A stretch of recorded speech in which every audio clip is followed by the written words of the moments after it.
Yo, hello. Alright, we got Aubfox versus TrueAlpha. So these guys have known each other for a long time. These guys currently live with each other. Oh, we're getting started, okay. So for a little context, I've known Aubfox since high school. He came to one of my high school tournaments. And yeah, we ended up going to UCSC at the same time. And our other mutual friend, Aaron, aka DT Trouble, was housemates or roommates with TrueAlpha here. So that's kind of how the four of us know each other. TrueAlpha did not start playing Melee until college, whereas the rest of us had a couple years of tournament going experience. So he's kind of like, as far as our friend group is concerned, the guy who's on the rise, whereas everyone else has taken their talents elsewhere. Aubfox is a Super Mario 64 streamer and a Guilty Gear Strive player, but still has the longevity advantage. He's still been playing longer. Cool. And is very experienced in this particular matchup. One of his friends from Davis growing up. I'm forgetting his tag, but his name's Cody. Very good Chief player.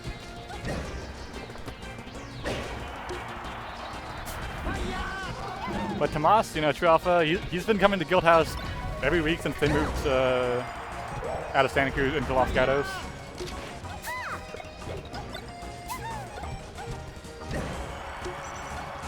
And Fox is a character that you're gonna play if you come to Guildhouse, so.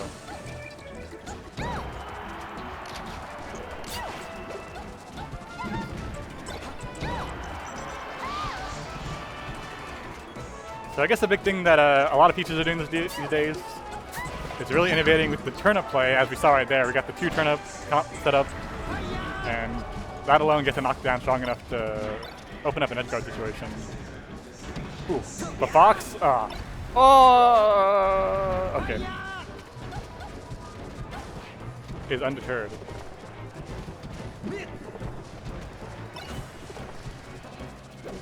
Ooh, just barely outside that fair range. Aubfox knows the spacing so well. Oh.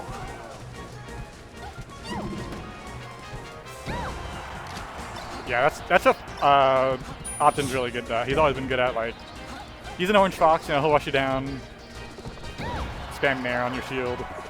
It's very overwhelming if you're not ready for it. Ooh, that was a great wave dash out of shield grab. Something that you really need in your bag if you're playing Peach, because the close quarters combat situations are something that Peach can dominate if she's prepared.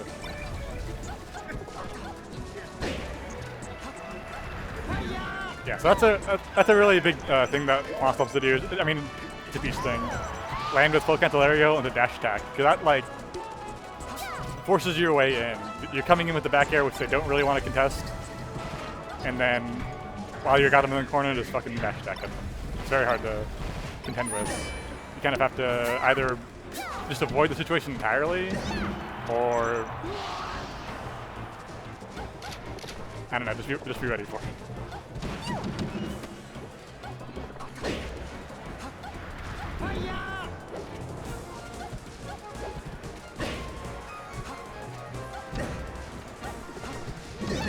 Oh, okay. Oh, just barely doesn't cover the low angle. That was such a clutch low angle. Oh, this is close. This is tight.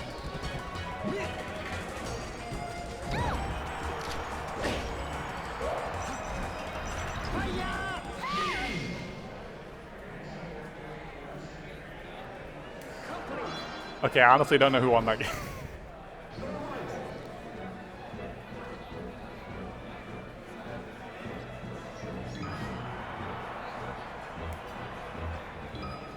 Alright. So we're going FD, which means that Optin did not ban it.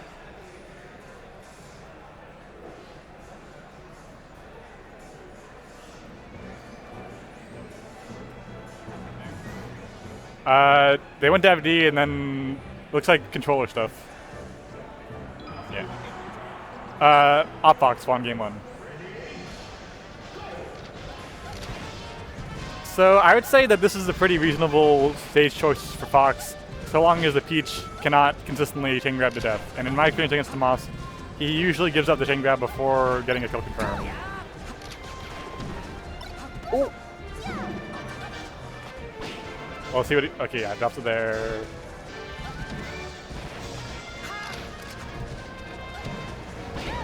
Ooh. 98% is low on the stage. What a sick confirm.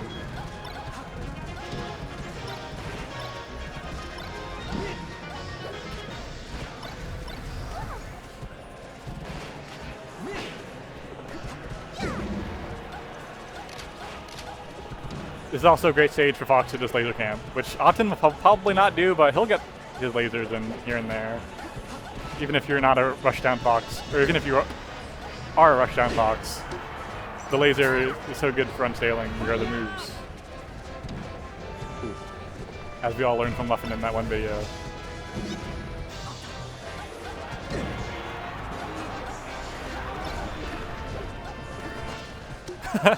He misses the ledge dash, goes back to ledge, and then ledge dashes. That's true Fox main behavior, to be honest.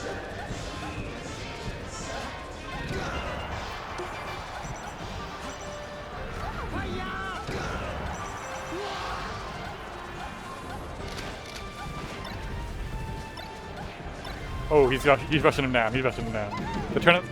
That's the thing about pulling a turnip is like sometimes it actually hurts you to have it in your hand when you're on defense. Plus, it gives your opponent an opportunity to like gain space while you pull it.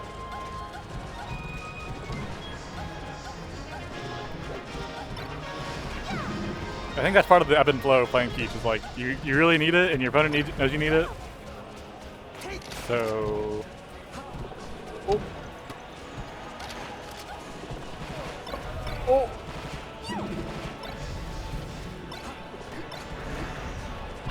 So that's a really good. So dealing with Fox's drill is not easy, but there are a lot of options, and he picked none of them.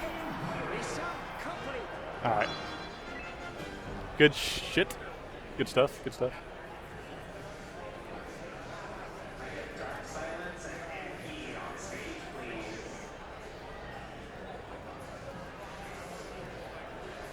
Alright, so here's my flowchart. If Aubfox comes to commentate with me, I will stay here. If not, I will get a drink.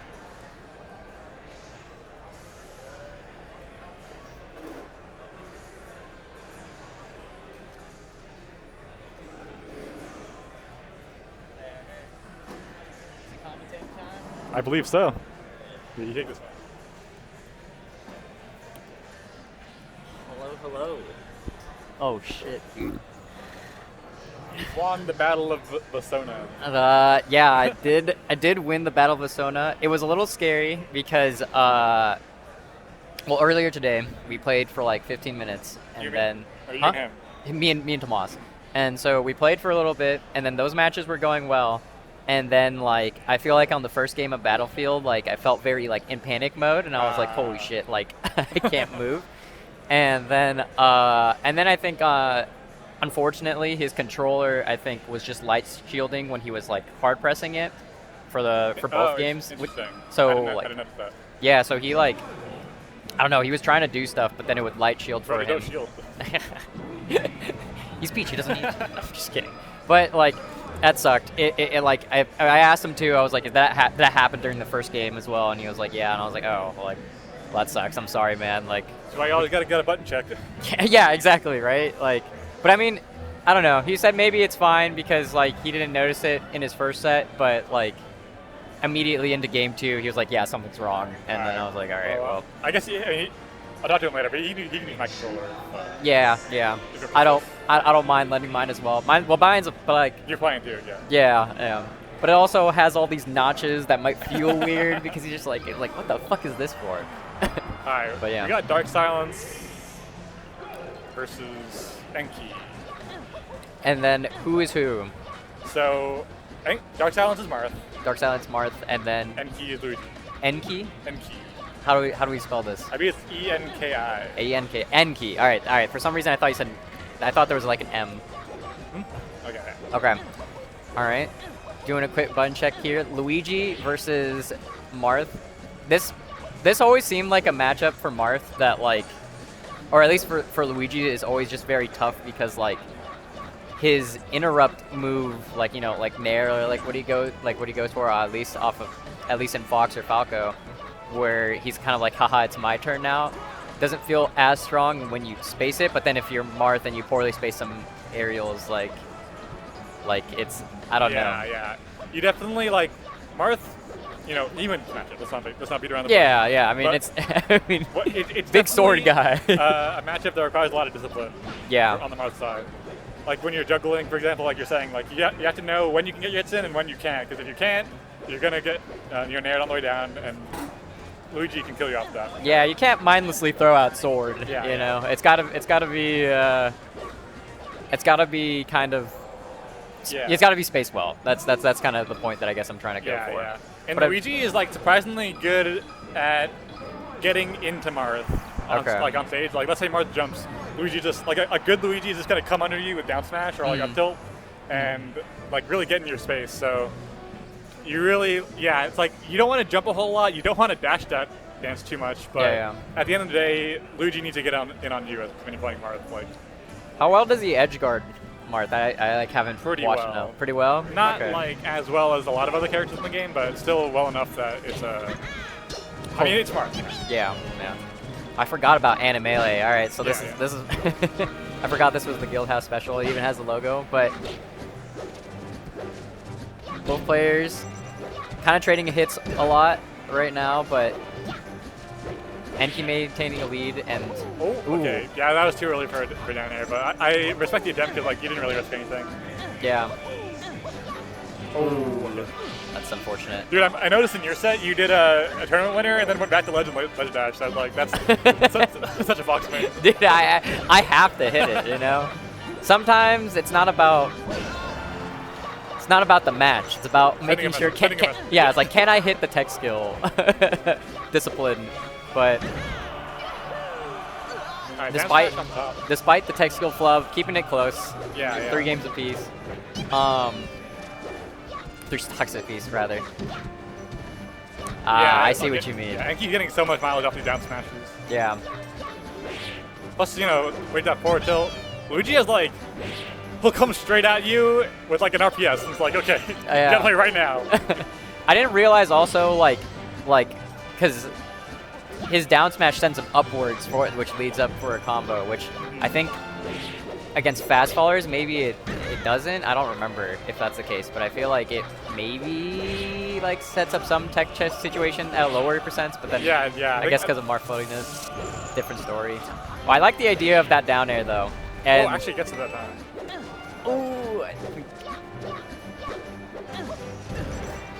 Yeah, so that's the situation you got to look out with Marth. Like you can only show up aerial so many times before they come in on your like you can mix up like doing a high fair or like jumping and coming down with it, but eventually like you're gonna lose that rock paper scissors and you're gonna get blown up for it. So sometimes you gotta like you can throw like 1 or 2 and then just stop, and then because like it becomes a pattern, right? Yeah. When you come down with the fair and you land, they know you're gonna come up with the next one because you can't just land and do nothing. As Luigi, you're saying, or as Marth? As Marth, like you're fairing, right? Yeah. You come down with the fair.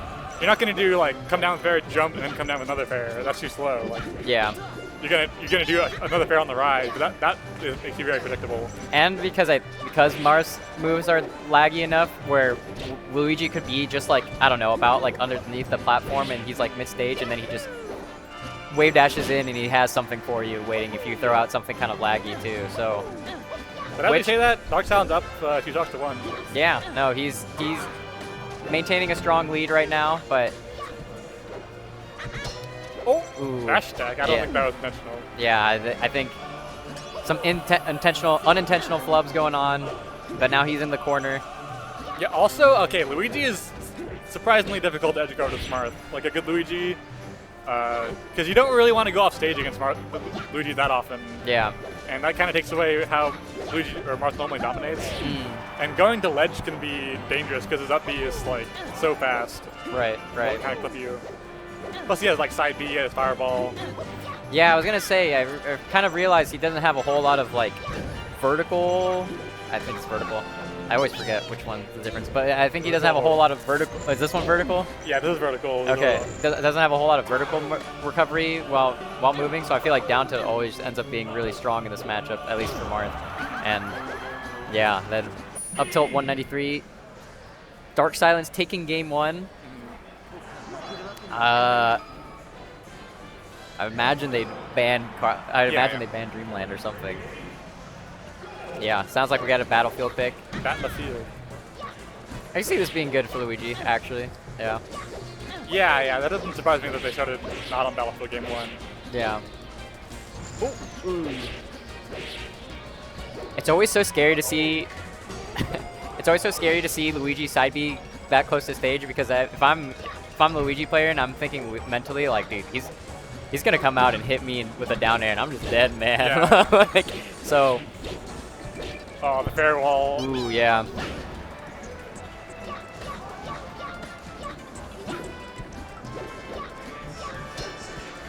Ooh, the clank.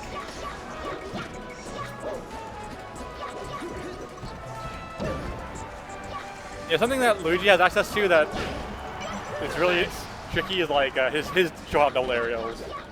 Yeah, because he can do 2 fairs in one short hop, right? Yeah. Okay. The Marth, but Luigi. You can also do like fair then nair. Ooh, yeah, that's hard. Fair then nair. Yeah, that's true too. I forgot about that. It's nice to kind of remember some of the nitty gritty of Melee. You're like, oh yeah, this move does that. Yeah. Like, you know. Ooh, I honestly thought maybe you're just gonna forward tilt the bottom down there. Kind of keep him away from ledge. One thing I'm saying, I don't know if this is true, but like he goes for like the Enki's going for these down airs. And it seems like he could catch a roll in with an air, but on 2 occasions he has not done it. I don't know. Yeah, because maybe it's not real, but like when Marth's in the corner and he will down air, like drift in with down air, and then it looks like he's gonna drift back in air to cover the roll in, but then they do something, a different interaction happens. So. Good ledge hog from Enki. Stuffing out his approaches here can be kind of tough for Luigi. Yeah, Luigi definitely has like no way of keeping Marth out. I feel like he must play a whole lot of whiff punish game where he's just like waiting for Marth to do something and then. Yeah, it's either whiff punishment or punishing their movement. Like, if the Marth's clean with both of those things, like it's so miserable for Luigi. Especially if they get a hit and it's like a soft hit or not tipper, then I'd imagine, yeah. Oh, okay. Wow. I thought he was grabbing ledge. And he has one chance here to. Yeah, this is not looking good. This is rough. Oh, but the tech was so crucial. Oh, yeah, that wasn't what he wanted for sure. But a good fight from both players. You love to see it. You got a nice shirt. I like that the wave pattern. Is it a wave shine shirt? It's a wave, you know. Like the ocean. I completely misheard you. All right. We have Avenu and who else? HOCH HECH. That is Blarg's Puff. Okay. All right.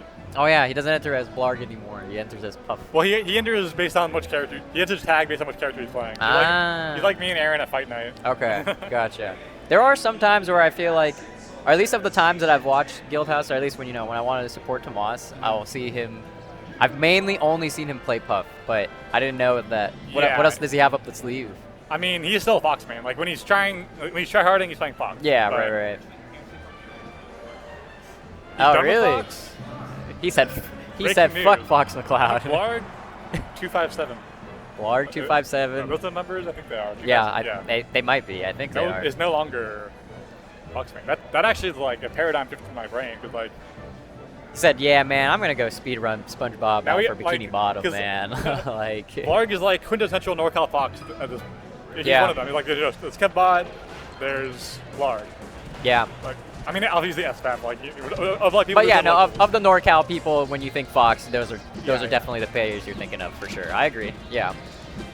So, but I haven't seen a whole lot of his Puff in this matchup. So, but I imagine he must. Ooh. He is someone who will.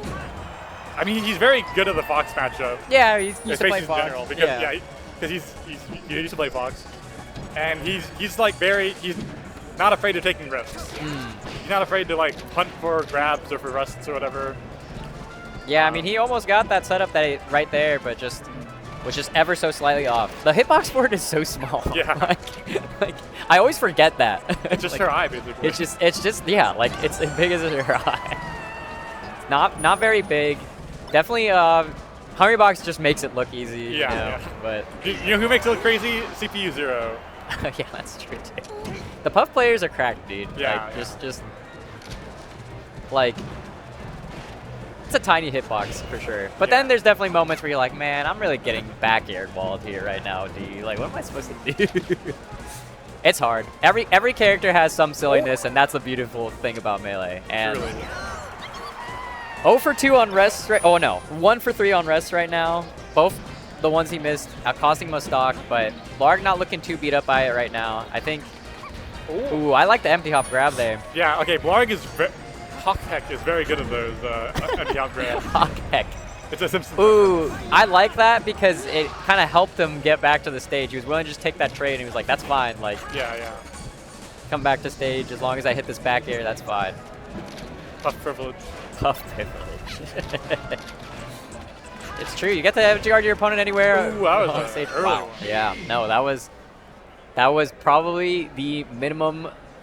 That was probably on the floor of like up throw up airs that you could be getting. Yeah, so 69 was quite small. But yeah, Avenu really like obviously there was the rest misses, but Avenu really did a good job of like he was doing a lot of like falling up air on shield, like like that whole interaction is very strong for Fox. Yeah.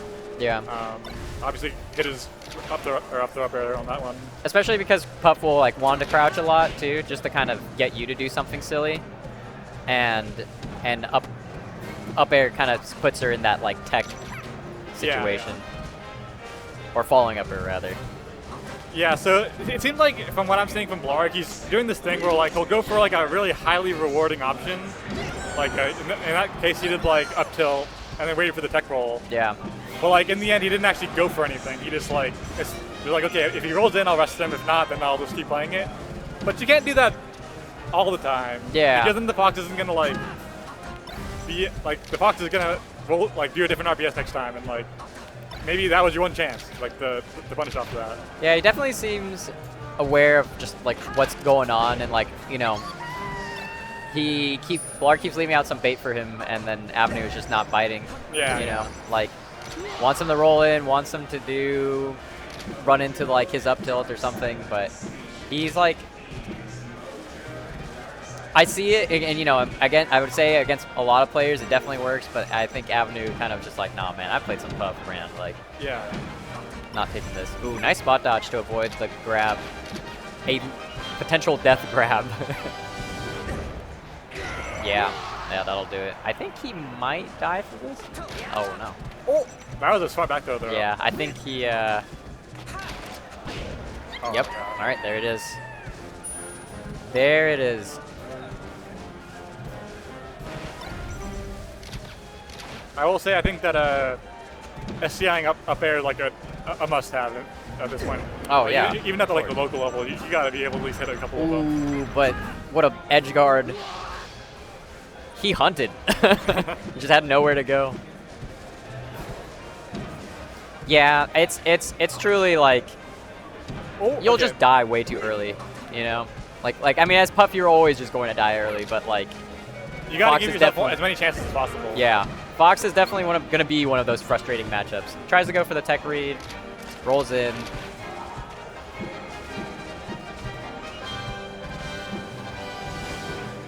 Oh, is this? There we go, okay. All right, there you go. Brings it back from being down. That's the strength of A, Blarg, Puff, and B, just Puff in general. Yeah, right. Because he's not afraid of hunting for those things, like, yeah, like last stock, game 2, like, I'm down 1, I'll just go for it anyway. Like, I don't care. Just needs one undi'd grab, and it's Puff's court now. It's Puff's game now. What the f? Yeah, okay, all right. That is our good friend Kevin Ma, aka darkwizard. Okay, gotcha. What's the? Is there like a joke or some lore that I need to know? It's a funny story. Okay. I don't know what the story is. I just know that's the funny one. Okay.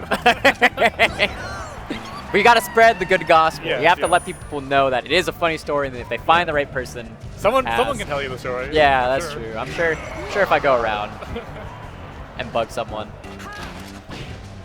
Oh, I think this is. Oh, wow. That was very great. He's dead. I thought he was dead. I think everybody might. I held my breath for. Yeah, seriously. Jesus Christ. That hurts. I'm not putting these players on blast, but I do feel like the gameplay has degenerated a little bit this game. Yeah, just a little like.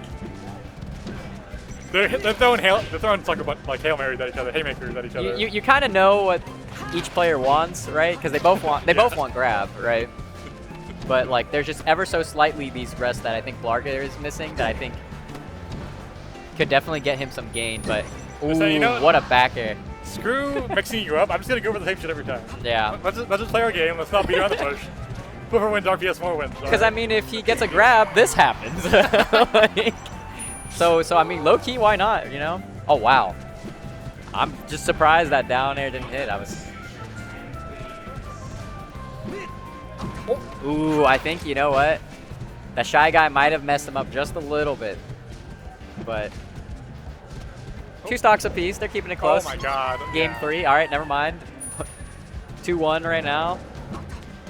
But I mean, all it takes is a mistake from. Yeah. But now Blarg is also kind of getting close to that percent where he kind of can't go for up throw rest anymore. Otherwise, he just dies. Ooh, but this edge guard could be juicy. Yeah. This is all he needs. Okay. Yeah. Okay. This isn't even game.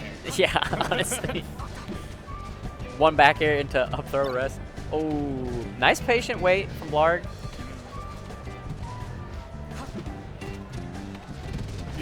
Big proponent of these falling airs.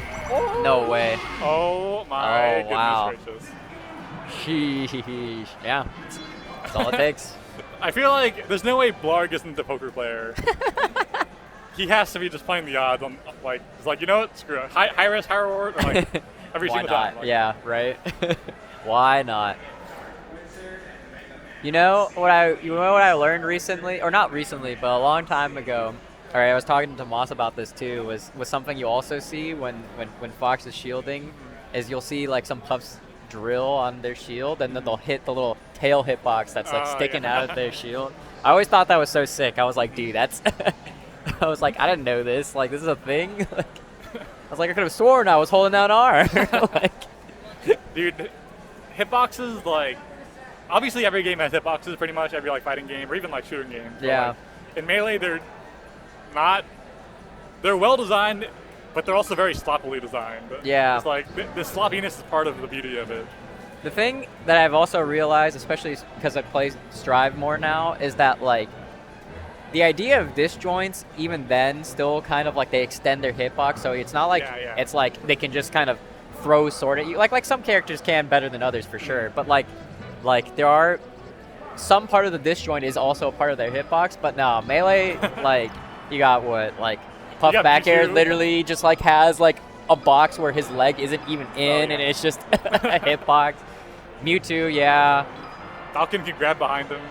Yeah, Falcon can grab. Yeah, it's they're very funny hitboxes, but like it somehow all meshes together so wonderfully. Yeah. I was playing a Falco Ditto. I was watching myself play Falco Ditto, doing like frame by frame analysis, and at one point, my opponent hits Shan out of shield, and the only reason I didn't get hit was because I up tilted. And up tilt with Falco, you lean forward a little bit. Dude, so oh my god, man. So dumb. Once you said up tilt, I was like, oh. Alright, so we got, Joe Gertler, aka Go Gertler, aka Megaman. Megaman versus Dark Actually, Wizard. no one except for me calls him Go Gertler because I made that up, and this is my first time saying it. But I want people to say it And more. now that you're on commentary, you're like, this is the perfect chance. Exactly. I understand it. I feel it. A NorCal classic player, like a staple of our community. Yeah. But not too much at Guildhouse. Like he'll come to Guildhouse. Like, yes. Not as much as like Darkwizard, for example, who comes out all the time. Yeah, Dark Wizard, an avid player for sure. But I definitely remember just before I left the house, like Tomas was like, oh yeah, like Megaman's gonna be there. I was like, oh wow, like I didn't even know he came out to Guildhouse. And he was like, oh, I don't think he does. And so it's nice to see him here. Yeah. He usually comes to like bigger events, like the big Guildhouses or like something special on the weekend. But like if there's like some like free Genesis or something. Yeah. Gotcha. Yeah, makes sense. You got Fox to know. So I was talking to Darkwizard. I never really got to know him personally until recently. Right. You're saying that like I was watching him play. I was commentating his set. He plays a very like clean, very. It seems like he's like really knows what he's doing. Like he's not robotic, but like he's informed and is playing to like a flowchart. Yeah. But I was talking to him. He's like, I actually just play like on instinct. Like I kind of just don't. I just do whatever I feel like I want to do. And I'm like, interesting. But instinctually, he is methodical. I like that. Yeah, I think. Well, what I was trying to develop with my gameplay is like, you can't really like think of new shit on the fly in the middle of a 2-game set, like a best of 3 set. You got to just do what you're prepared to do. So in your preparation, maybe he's more thorough. He like will study interactions. But when he's playing, he's just like. He's informing his instincts. That's what I call it. His instincts are very informed. I like when they get into the far camera part, they start looking like polygons. Like literally like they just transport it over to Smash 64 for just 1 second. Yeah. But you're definitely right about that about Darkwizard, where like because in the sets that I've watched, at least between Tomasa and Darkwizard, because they played a decent amount, and I think they played probably like a couple times. So we've gone over his set, and the way that he plays, at least that matchup that I've seen, he plays very, very patient. You know, like he does the Fox thing where he like, I'm kind of in your face, you know, but I'm not like doing anything. I just want to apply pressure by simply being here, like, you know, and like kind of just played this game of like very solid mid game of whiff punishing and like just kind of waited and shield and like very methodical. Yeah, so. It was also funny, he said, like, I think people look at me and assume that I'm smart, and I'm like, okay, you got me. I looked at you and I assumed you were smart. I mean, that's a compliment, though. You kind of could take it.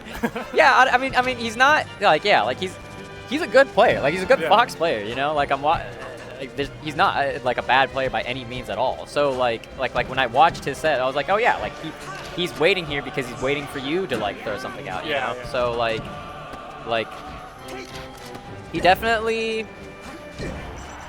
plays very reactionary, I think, and that can always help a lot. And he's up 3 stocks 1 right now against Megaman. I'm pretty sure he plays white Fox, so and then Megaman blue. But yeah. Yeah, Joe, I played semi-recently. I played him like a month ago at the Spice Tournament. That's Nathan Sandwich Tournament out in Concord. Yeah. Joe, I feel like, can play incredibly well, or he can play down to his opponent.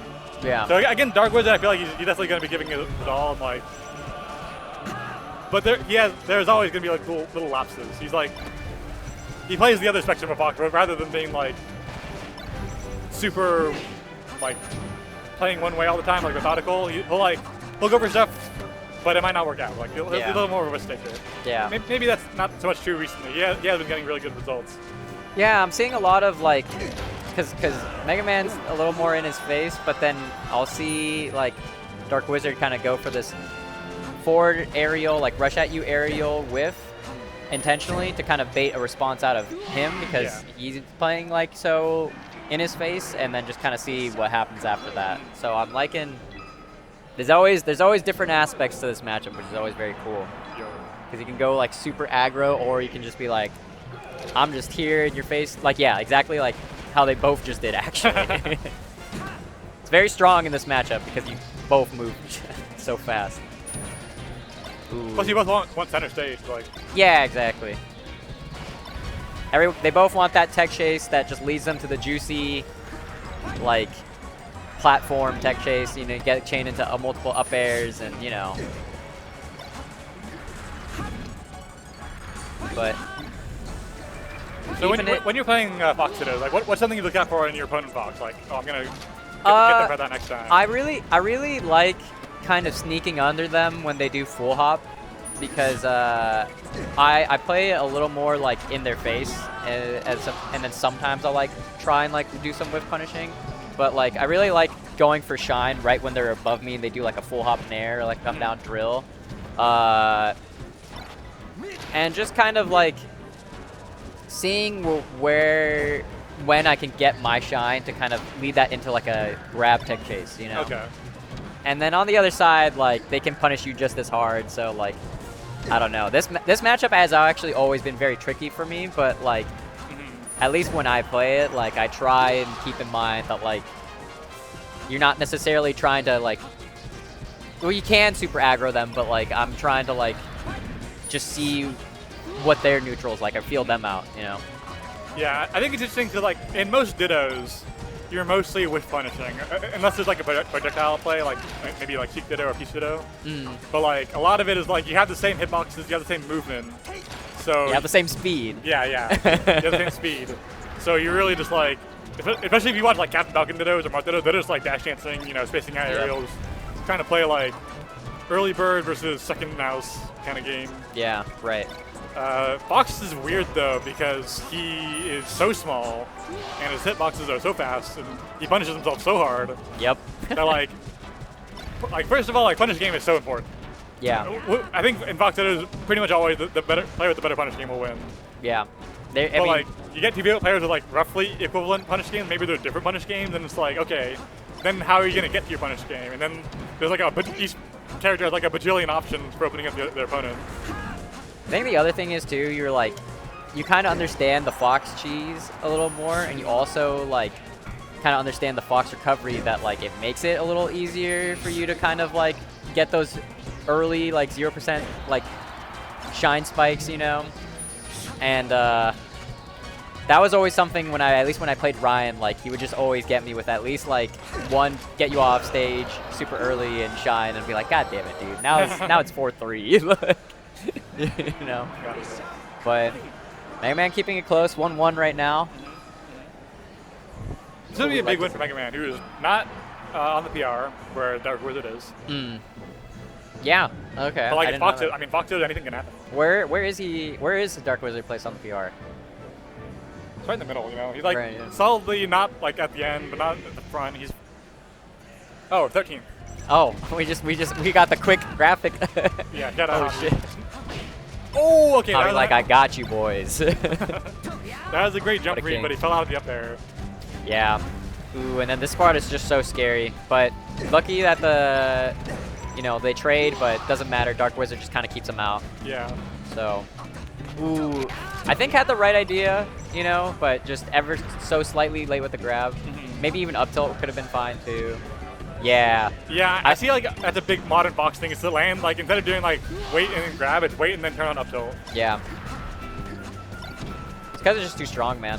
It's like, so good. It just leads to the conversions you need. Up throw or back air for edge guard situation, like, you know. You gotta have to.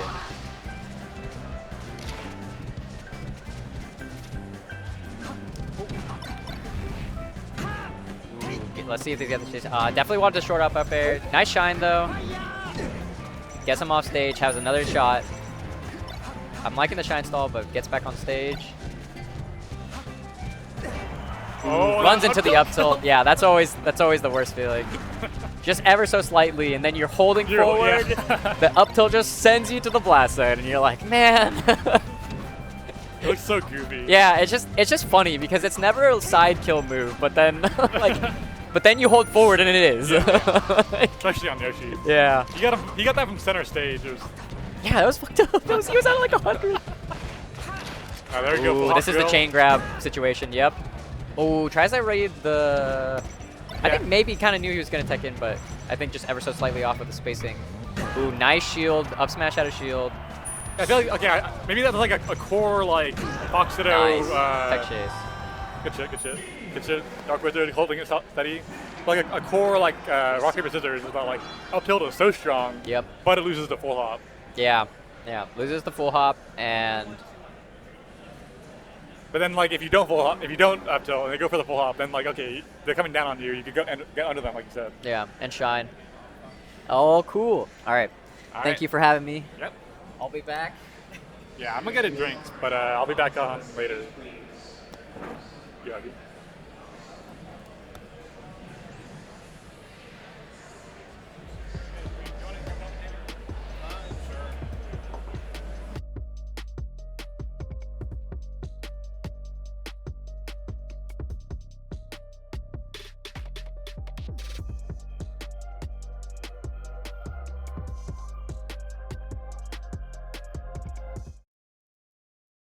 Hello.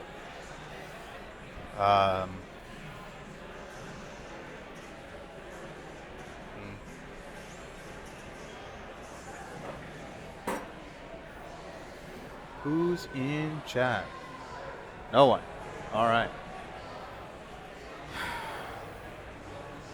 It's a week with the actual bricks, no chroma key, no nothing.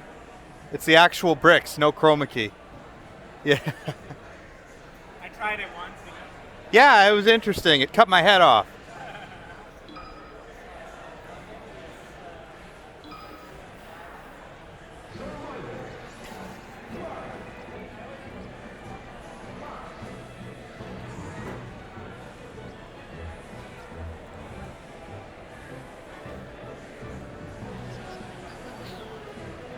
Well, I play winner of this, so I figured I'd sit down. We got Umar, needs no introduction. We have Aubfox. Aubfox is old school.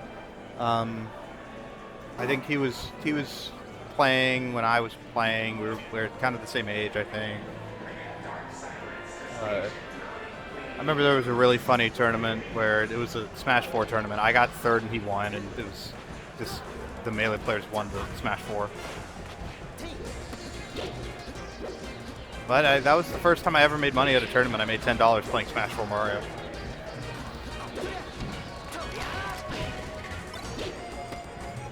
That was almost really good.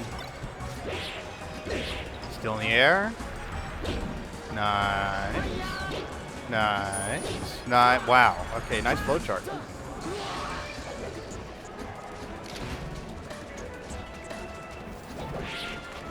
Okay, gets an aired, relatable moment. Tech chase. Re-grab, good. Tech chase again. And, alright, misses the falling up air, which is kind of a hard read in second place there. I don't know if he had anything with his better option coverage that he could have done there. And side B, no. No side B straight back.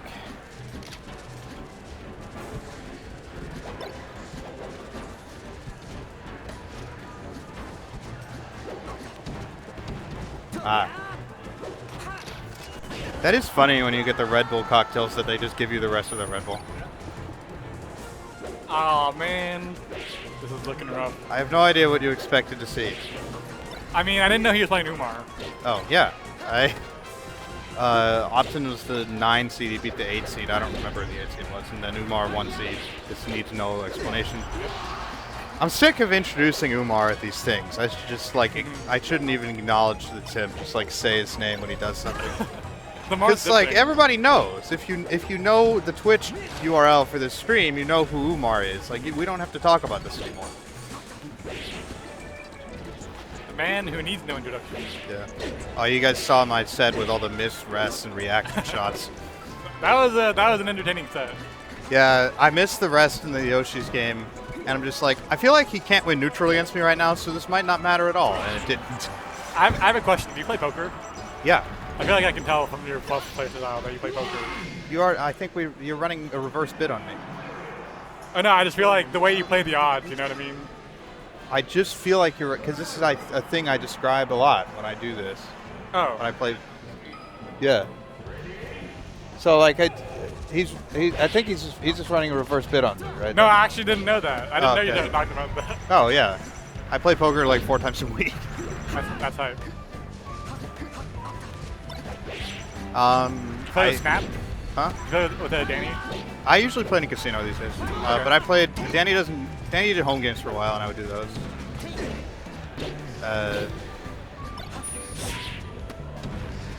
I'll see. I know, is he he's newish to poker, right? Danny is, yeah. We kind of all get into it at the same time, except for Smus and Mumsy had played before. But yeah, I mean, it is that way. I remember when I started playing more Puff, when I started getting more into poker, were at the same time, and then I would see parallels in it because as Puff you can fold. Pretty much any time you want, you can leave disadvantage for no cost, and that's a poker interaction. That's sick. I've been playing a lot of chess. Word. It's just gambling with your brain. Yeah. I don't know. I feel like chess is just kind of uncovering pieces of a puzzle like that is of incredibly intricate complexity. But then in poker, it kind of there is sort of stuff that is optimal that you do, but it's more important to like play the player. In chess, if you're playing the player, that means you both suck. I think amongst equal players, you have to play the player. But I guess so, yeah. like, Yeah, it doesn't mean you don't suck. Yeah, because then it's like, Hikaru, how do you Nakamura, force and fucking Magnus Carlsen, they're playing each other. Yeah, but I like when I watch, like there was, it's the end of the set. Like when there was Carlsen Caruana for the World Chess Champion, and I was just like looking at the games. I remember I was in high school. I was in high school looking at the games for Carlsen Caruana, and it was just like optimal, and so on. Yeah. And the only thing that had any difference was the opening, and they all ended in draws. And then when they played Rapid, they actually got to play a game as opposed to reciting the textbook. You know what I mean? Like when they played Rapid, they played Magnus won all the games, and that was it. Like, but when they were playing Classical, they had so much time to think and so much theoretical knowledge that they were just like correct. Yeah. Like the only decision that anybody made was like, I'm going to play C4 this time because perhaps he has a little gap in his knowledge 30 moves down the line when I play C4, and he didn't, and it's like, well, this is boring. What are we even doing here? And then Magnus quit chess, right? Or like he's around. He doesn't want to be world champion anymore. Well, he stopped playing Classical just because he was too much better than everyone else. Yeah. But he has started to playing speed chess. He recently beat Hikaru Nakamura at speed I beat chess. Hikaru, okay. Which is so sad for if you're a Nakamura fan, you're kind of upset about that. Like that was the one thing that Hikaru was better at. Party's over, daddy's home. Yeah. There was a poker player before he was a poker player. He was a gin rummy player on the East Coast in the 70s. And he ran into this problem, which was that he was too good. You know what gin rummy is like?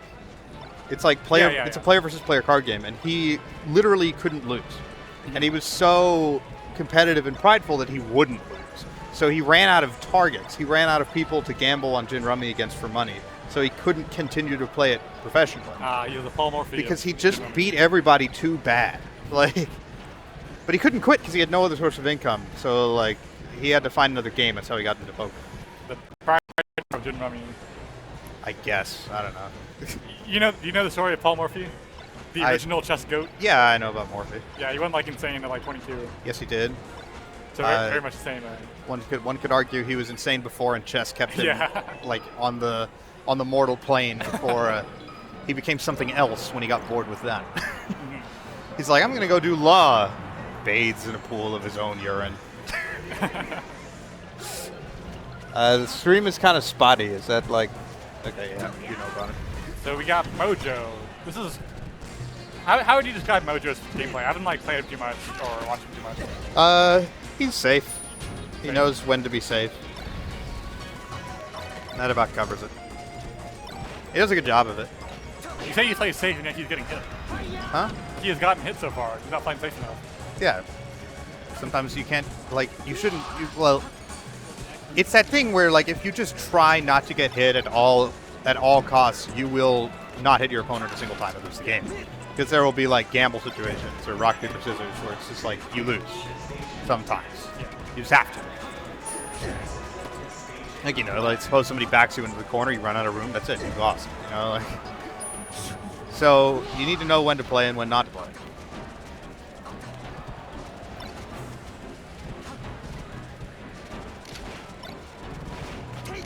Oh, drill grab, nice. So you're no longer a Fox fan, is that correct? Yeah. Yeah, end of an era. I just don't like him anymore.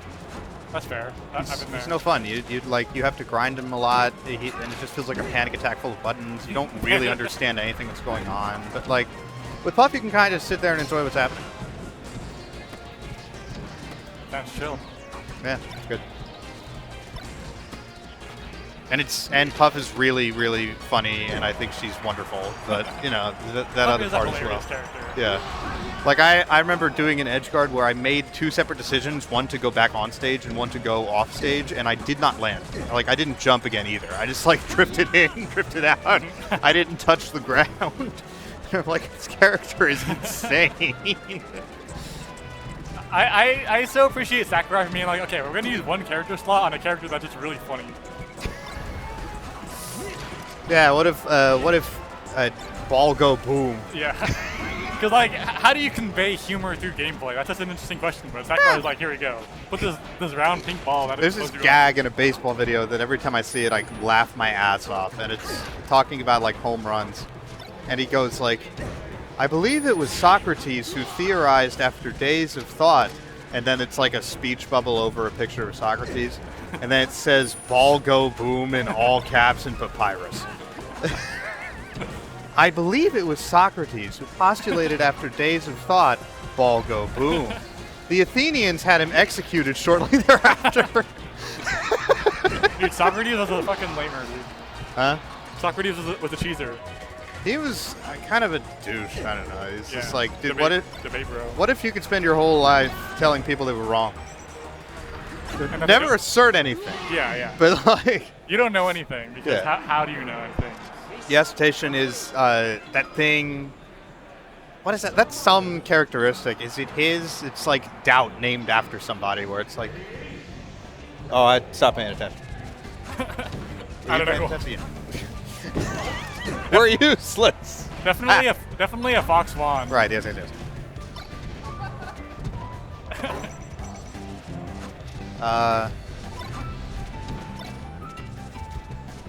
Yeah, I had to read The Republic for, or part of The Republic. Have you read any of The Republic? No. The Republic is a book with Socrates in it. It's a Plato thing, and the idea is some guys sit around while they're watching sports and discuss how, like, an optimal republic would be run. The thing they come up with is strange and reminds me of that scene in Attack of the Clones where Anakin's like, democracy doesn't work. Yeah, it's not fast enough. You gotta do things faster. It's like, who should make the decisions? I don't know, someone wise. And then like 3 years pass. I am more powerful than the Emperor. I can overthrow him. Yeah, I feel like the prequels are like poorly executed, but they had a lot of really cool ideas about. It's like, a fun idea, yeah. It's a fun idea of the Jedi being stupid babies. Yeah. It's like, Jedi Master Yoda, I have a problem. Yes, my young one, what is the problem you have? I'm experiencing human puberty. And he just told him to shut the fuck up. Skill issue, unfortunately.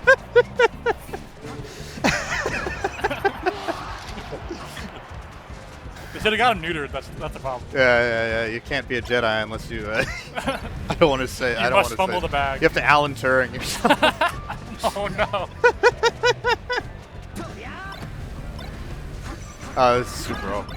This is super over. Yeah. Wait, why would you do that? Why? Come on. I call that the Aubfox shine. I don't actually do that. Oh, the Rhymo smash. MOJOE and Rhymo came up in Melee together, like in high school. Yeah. I met MOJOE and I was like, this guy has big Rhymo vibes. And then I went back to see Rhymo and I was like, dude, this guy's got MOJOE vibes. Well, now Rhymo doesn't do that. What does he do?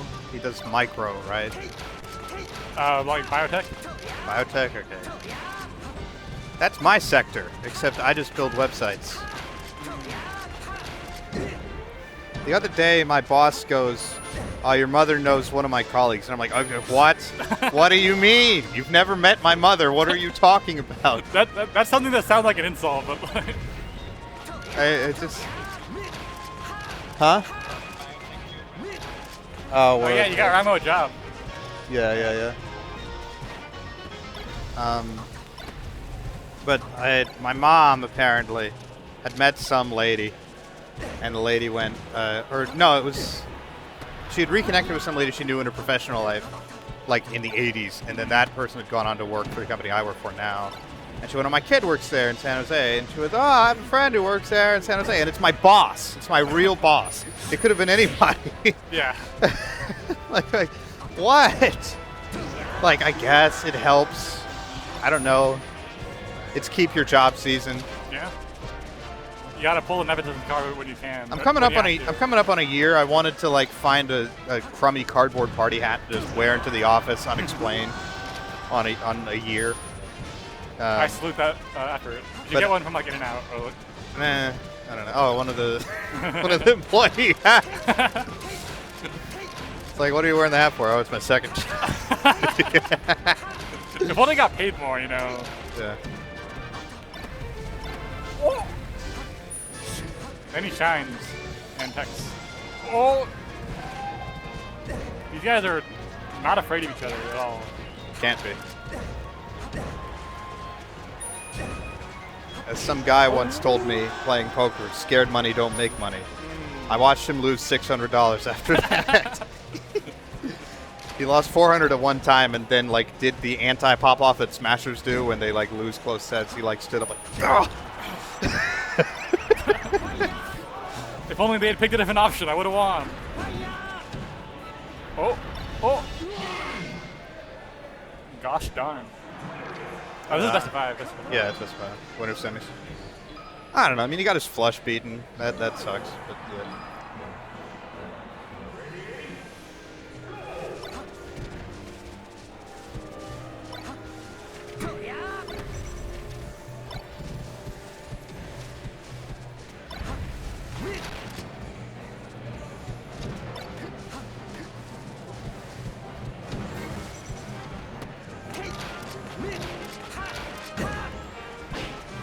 I think it's interesting when different foxes choose to up smash out of the chain grab. Some don't at all. I think I usually just didn't. Yeah. But other people will do it immediately, and other people will do it like after a few when they think the platform's in a good place or something. Yeah, it's an interesting like litmus test for how confident the player is. I think because I wasn't when I was playing Fox, I was not confident in my chain grabs at all, so I just up smash. Up throw smash like immediately. For me, I always was really gimp heavy in this matchup, and so like I would just chain grab into gimp.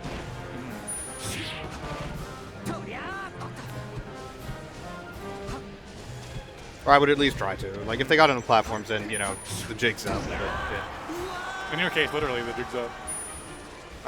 Well, I don't. You can't chain grab as Jigglypuff anymore. Oh. I don't miss it, but you can't do it. You can, kind of, but they have to be horrible. They have to repeatedly DI in on down throw. Which is like, I've never met a human who made that mistake. Yeah. Because if you DI in on down throw even once, you literally explode immediately, and so it's kind of hard to have. It's like a repeated error. Dead? Yeah.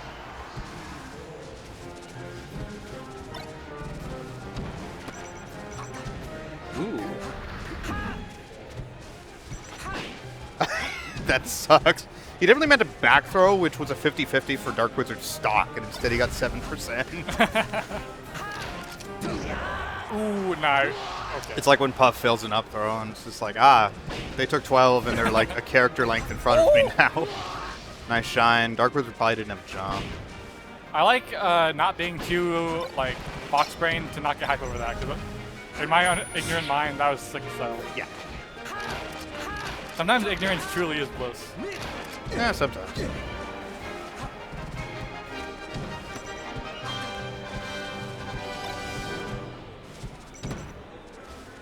Don't you wish you could go back to the days where like, I don't know if this is even going back in the days, but like, imagine being a person who finds Stomp Me really hype. On some level, I kind of envy them. I'm trying to remember if I did. I've always enjoyed it. Okay, I think I have to play now. Do you think you guys will Puff Ditto? Does MOJOE still play Puff at all? What? Does MOJOE still play Puff at all? Yeah, he plays it on Dreamland against Puff. It's really, I can't beat it. I don't have any rest setups against Puff. Drill Smash. It's in rest setups. I'm trying to help. You? Okay. Hello, world.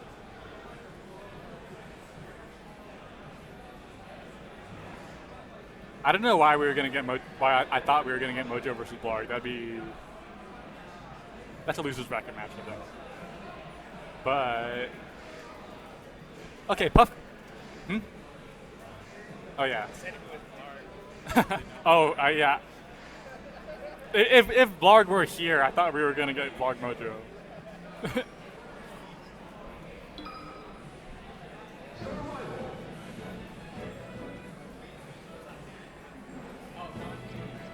You don't have to.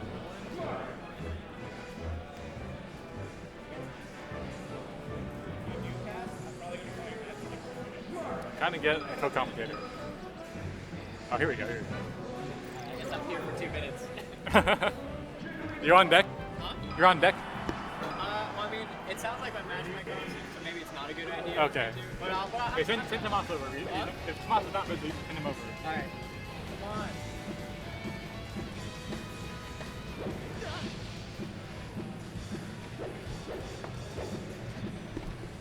You take this one.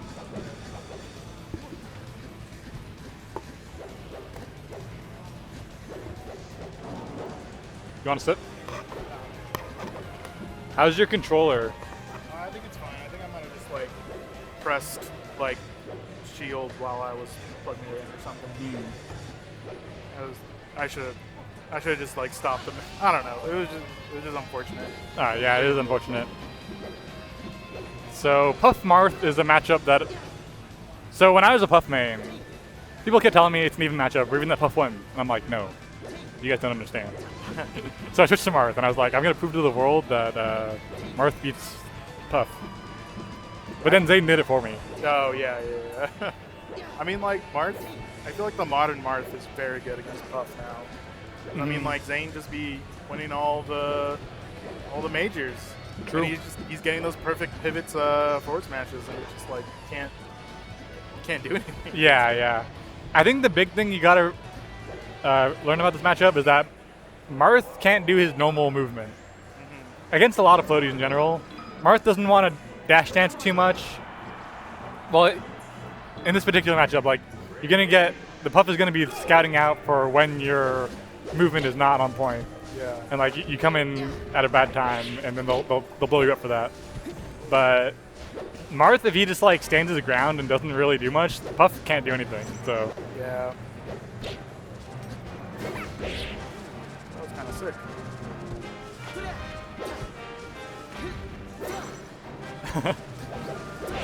There you go. Yeah, Puff having a hard time really trying to like start something. Umarth is so good at creating that like wall of you can't get past him. yeah. Oh.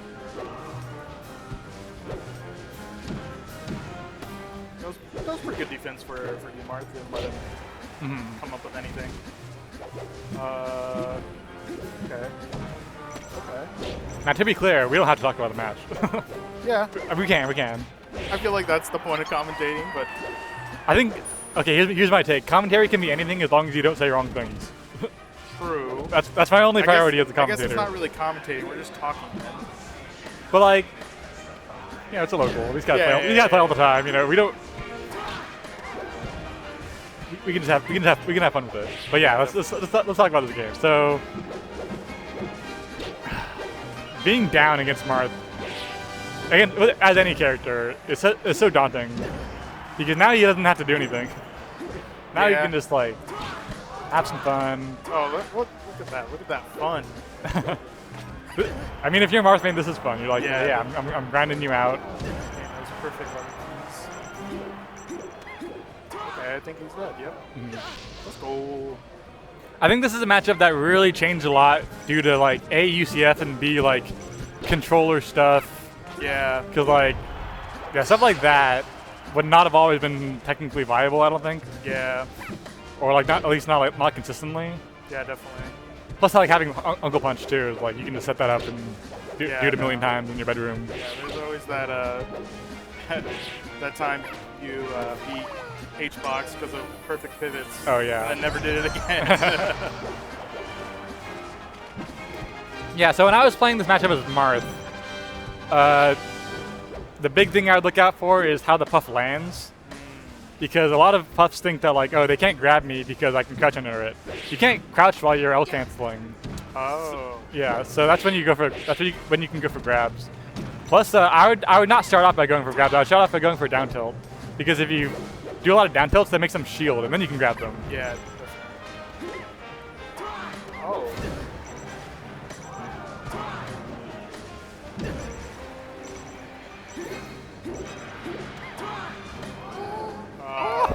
That is unfortunate.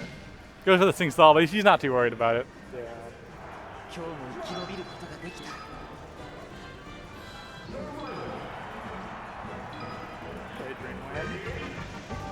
I believe Puff can do this. It's just gonna be very hard. Yeah.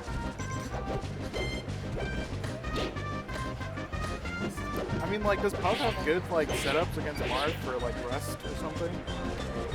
She has like for sure setup. She has up tilt rest and up air rest are both pretty good at like mid or low to mid percents. But the problem is like getting those moves requires getting into Marth's space. Okay. Yeah. So, dude. Oh. Dude, there we go. Doesn't kill his Dreamland, but yeah, will he woke up? Nah, doesn't wake up with that. And we're back. Oh, there we go. I love dash attack. Yeah, dash attack is sick. You know, there was a time where I was playing melee with one hand, and dash attack was like my saving grace. For any one-handed melee players out there, yeah, write that down. Yeah, if you ever break your wrist, just play one-handed Puff melee. Destroy all the noobs on Slippy. So it looked like Blog was going for a crouch there, but he's at too high percent to crouch cancel. So either he was hoping that Umar would go for grab, or he doesn't know his percents, or was not aware of the percent. Yeah. Oh, okay. Back air edge cancel ledge grab is such a smart idea, but like doing it in tournament is insane. Yeah. Is that Umarth? Yeah. Oh yeah.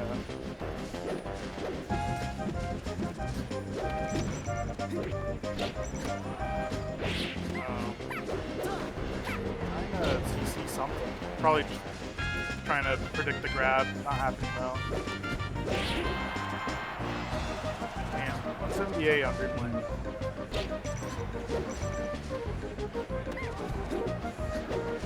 So I think I'm gonna project a little bit onto HOCH HECH here, and say from my own experience, like if you're a Puff player who gets really addicted to like playing Space Thieves, you know, you can gamble and go for the high risk options all the time, and eventually they'll mess up and you'll get it.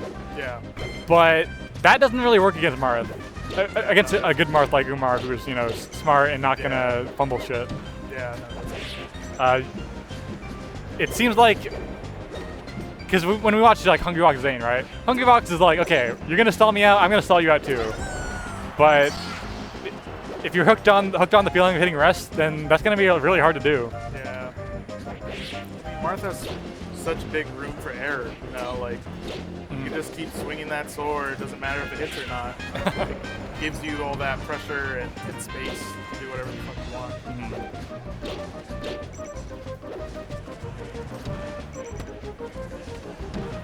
Okay. There we go. Nice. Oh, there we go. That was sick. He has a mountain to climb though, Yeah. as Scar would say. Let's go Phantom. Phantom on the dipper? Not a glitch.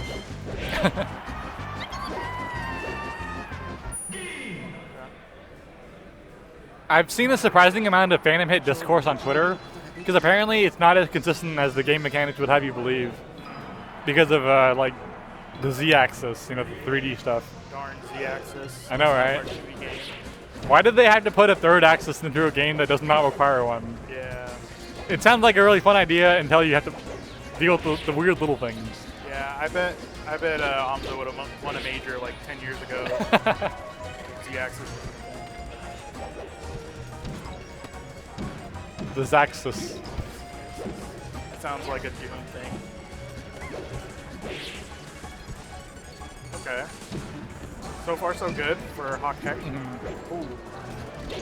Reversal. Let's see what happens. One thing I feel like Umar is really, really good at is foxtrotting. That's when you dash and then dash in the same direction twice. It's like, because you think, okay, they're dashing back and forth. I'll try to interrupt that. But Umar will like dash again and like He's always got one more dash back in him somehow.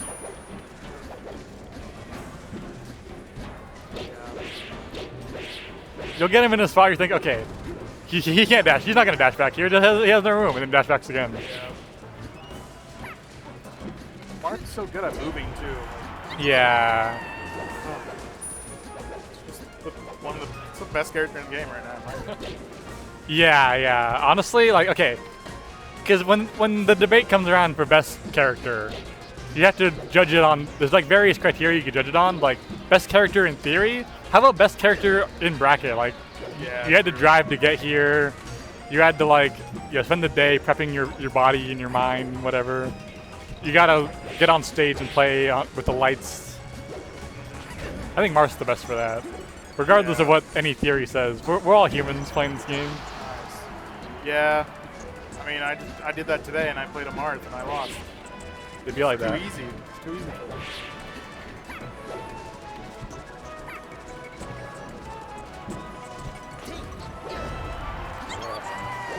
Brutal.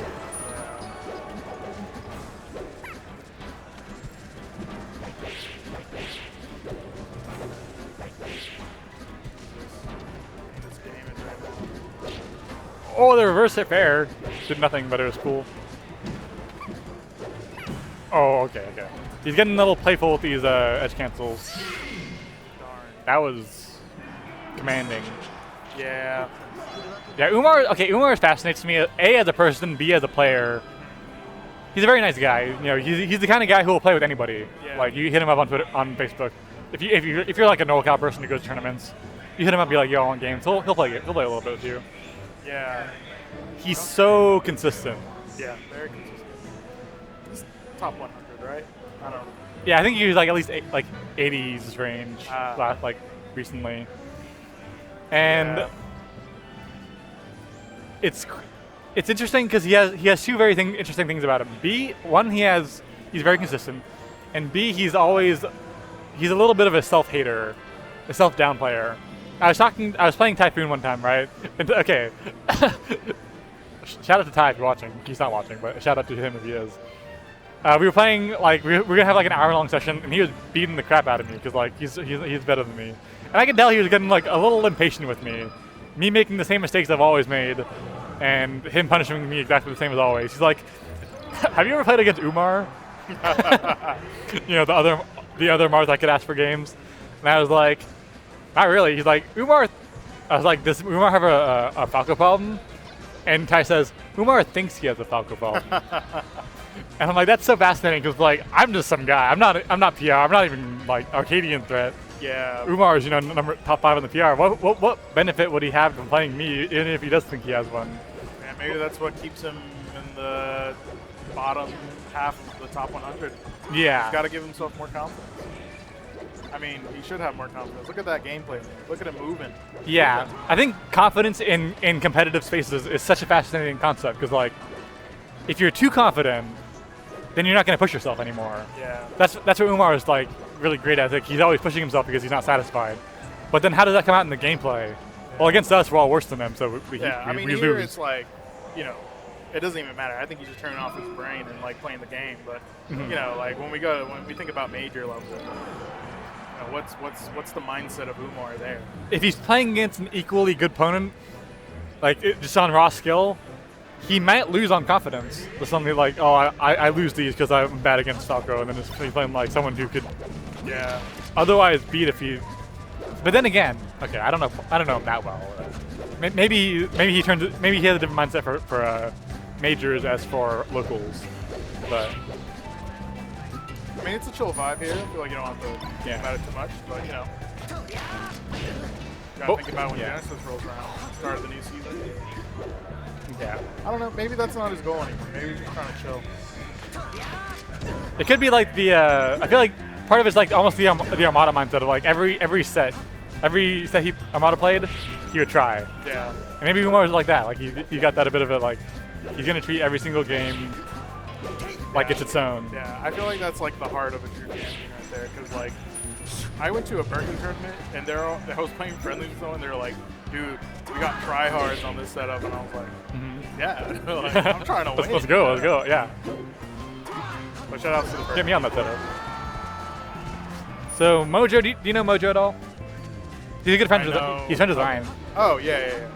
Well, I know of him. So yeah, that's cool. Yeah, so he's a SoCal guy, but like a NoCal transplant, I guess. Oh, okay, I know.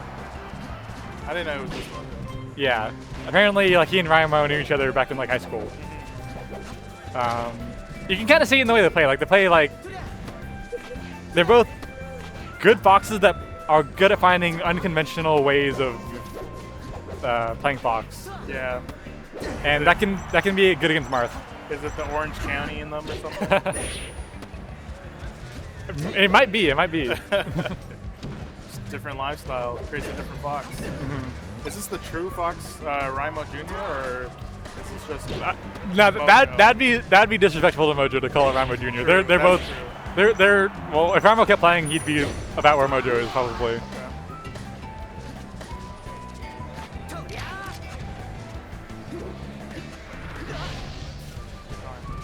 Yeah. So, Green Fox, I'll always think of Silent Wolf, who's like the original like fox who's a Marth Slayer, fox who's gonna never mess up their tech skill, fox who's gonna find like a follow-up you never even think of. But nice. Yeah. It is interesting to think about colors as characters, right? Or colors in character choice, because like you're gonna pick the character that the color of the person who inspired you. Like our friend Aaron picked blue because of Zoo, and he plays like Zoo. Oh yeah, that's true. These guys probably watched a lot of Silent Wolf and/or Mewtwo King footage, and take that into consideration when they play Fox.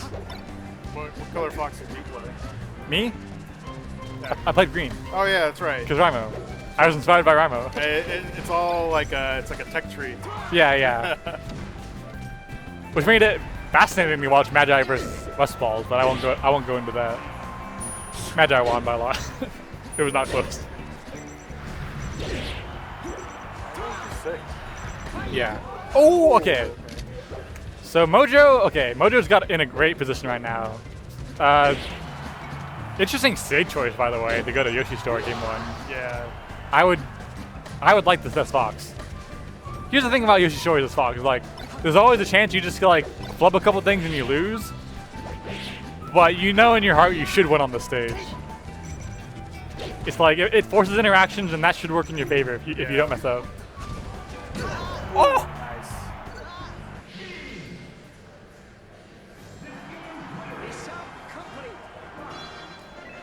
These guys are so stoic. Yeah.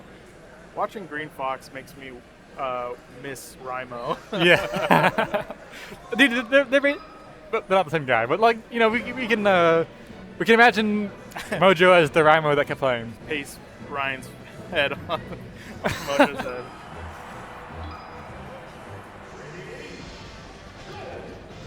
I think who won? Mojo? Yeah, Mojo won that game. Oh yeah. Completely forgot. Hence why we're in this FD counter pick. So I'm not gonna wax on too much about the stage. Yeah. So much of that, you can go to the stage. You can definitely pick the stage as Fox if your opponent can't tank grab you to death like consistently. Umar can tank grab you to death consistently. Yeah. And that's why this is not interesting. Yeah, definitely. I tried doing that against Optin, and I was just like, I just didn't have the confidence. Yeah. Because my controller's fucking, I was like, just gonna do it again. But he fucked me up good. Yeah, that's the thing. It's like, it's such a good Fox stage. It's just slightly better of a stage for the character that can chain grab. Same with Falco holds the stage too, like against non-chain grabbers. Falco can just go ham. I feel like no platforms to do some shenanigans, but like so many lasers. Yeah, it's all about the stage is all about punish game. Falco's got the punish game. He's got the neutral game for sure.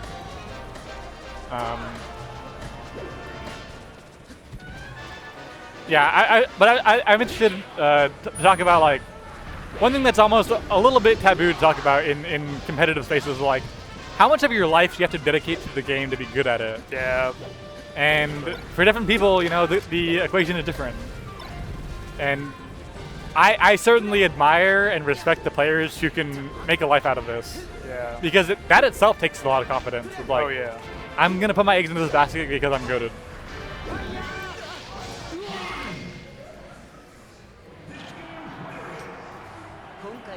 Inside everyone who's like, oh, I'm not good at this game, but I have a life.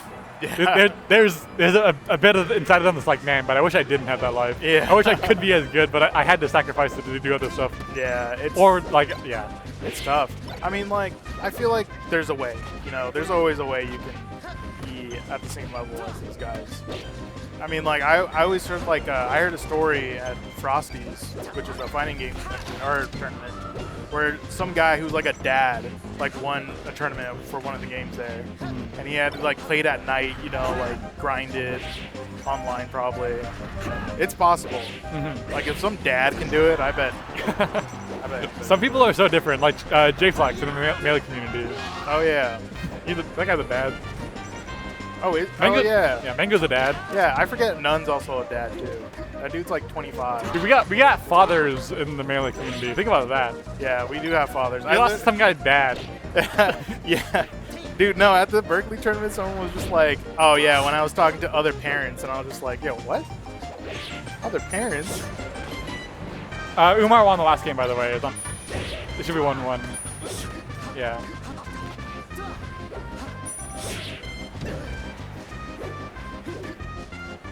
One day, a father's going to go 0-2 in a tournament, you're going to turn around and see his kid, like, behind him after you've, like, forge stalked him. Dude, maybe being a dad is not that hard. He was like, dude, I just gotta sit with this little toddler and play Melee, like, make sure they don't starve. I mean, I guess Mango can do it, right?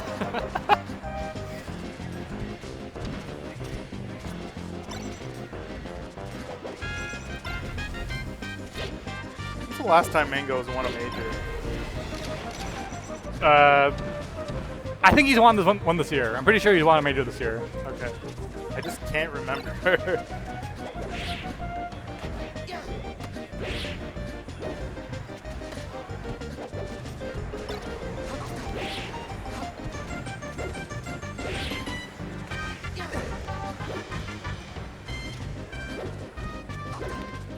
So this stage is interesting because it is conventionally a Fox. It's not, less of a Fox kind of pick and more of a Marth anti-pick. Yeah. Because, but you remember Lego, the Stanford Marth? Yeah. He always said like this is a Marth kind of pick. And I was always fascinated by his mentality on that. Because like this is between the two platforms on Dreamland, there's a mini FD. Yeah.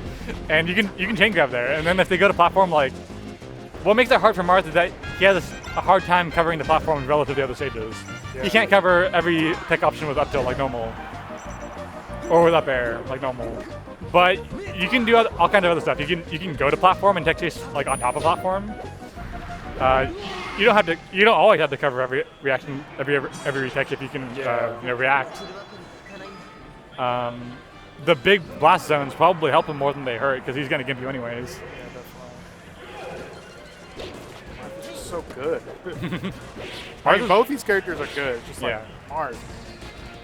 Look at that.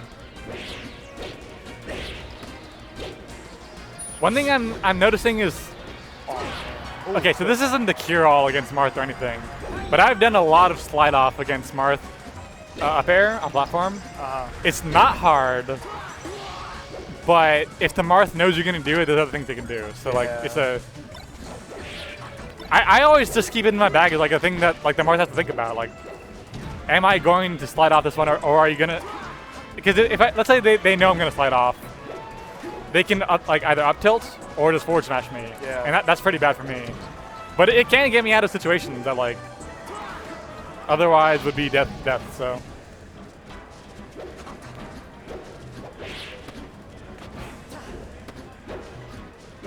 Yeah, one of the secret keys to Melee is just holding C-stick introduction all the time.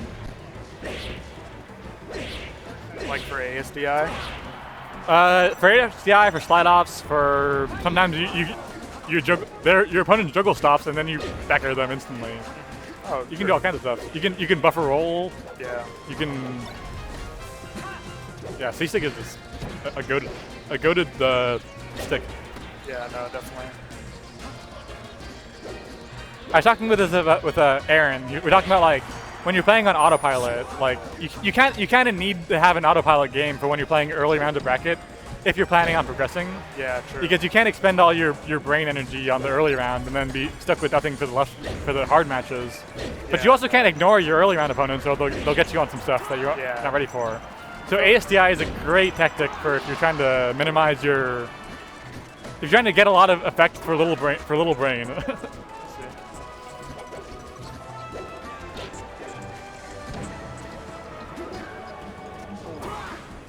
Okay. I was like, bro, shine, and then he just re-grabbed ledge and he still killed him. Sick.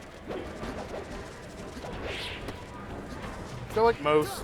Oh, that was so smart. Okay. So he runs up as if he's gonna punish him for being in the corner, and then jumps backwards. And Mojo's like, okay, he jumps backwards. That's my time to come in. Umar just lands and grabs. So he like, yeah. Yeah. No, that was some mental game right there. But damn, that would have been a sick ass combo. Yeah. Marth didn't just hit the stage. But you know, it's a win for Mojo not getting comboed on. Well, he did, but not full comboed on.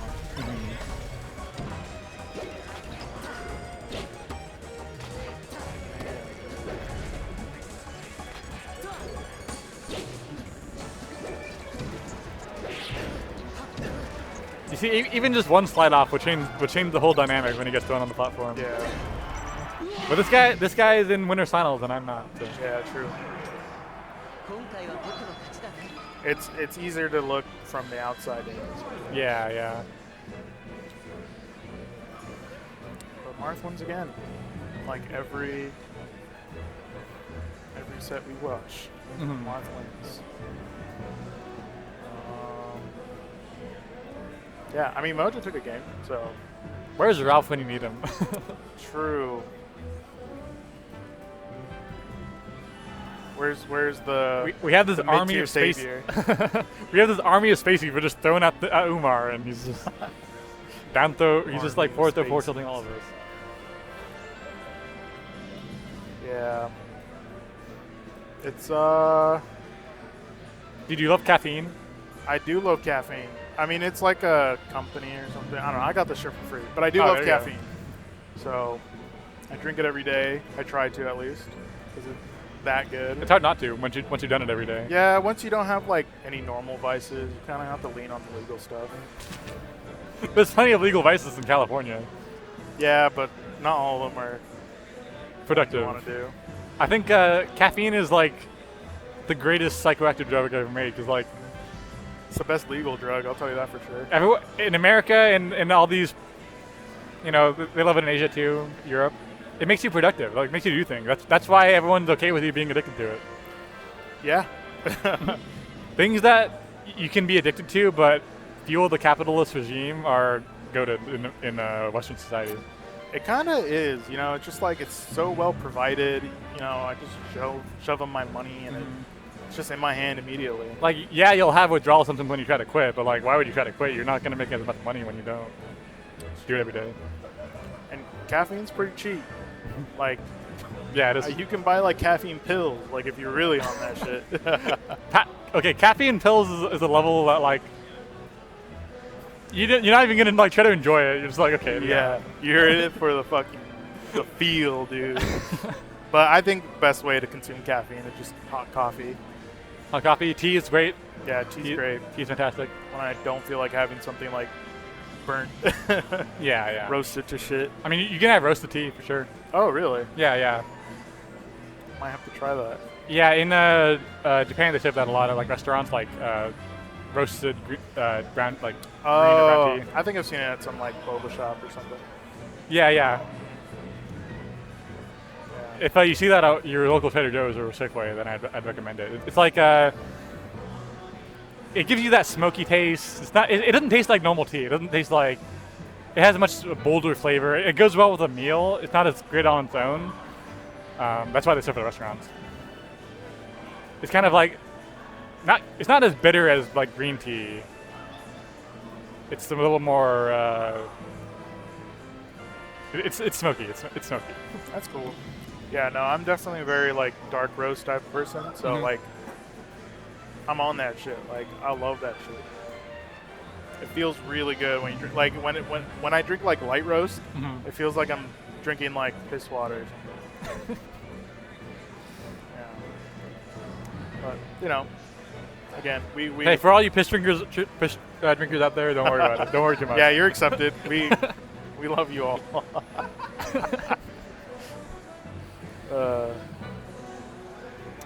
Yeah. Remember when they were playing Melee earlier? Oh, great. Dude, I love when they're playing Melee up there. Yeah, it's a great stage, great venue. Dude, not just Melee in the building. There's a lot of things going on. Dude, you know what's funny is I was talking to Nate Gallagher, right? Oh yeah. Actually, let me rewind a bit. I was talking to a very old school Falco named Hostility. He's recently come back into the NorCal Melee team. He was I'm not talking old school. He was running with like Silent Spectre, King, Germ, like the 07 guys. Okay. Yeah. I don't mean Hostility. If you're watching this, I don't mean to make you feel old. We love you. But he was talking about bringing back the Foundry, right? Oh yeah. And I'm like, oh, that's a good idea. And then I was talking to Nick Gallagher at the Avenu. He's like, dude, why don't we just make this the Foundry? And I was like, yeah. I realized NorCal is such a funny place in terms of like our Melee community because we have a history of having great commentators. Yes. Homie Waffles and Phil, obviously, Wombo Combo. Tophs has lived here for a long time. Scar moved here, I believe. He was an East Coast transplant, but so many Melee players come to these events and expect someone else to commentate. Even like our best players are like not interested in commentary. And that's like I'm not trying to judge them or anything, but it's like in a way NorCal's legacy doesn't match up with its player base as much as it could. And I don't really care about being like a big time commentator, but I feel like NorCal was great when the local scene was like something that people would go to for fun.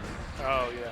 They'd come there, they'd drink, you know, shoot the shit with their friend on the mic. That's where we got I'm not yelling names, like just shoot being drunk on commentary. It's like where's that part of the scene these days? Like that's true. This is a bar. Where are the drunk people? I'm trying. Oh. You say that so really? Yeah, I'm trying not to drink, so fair.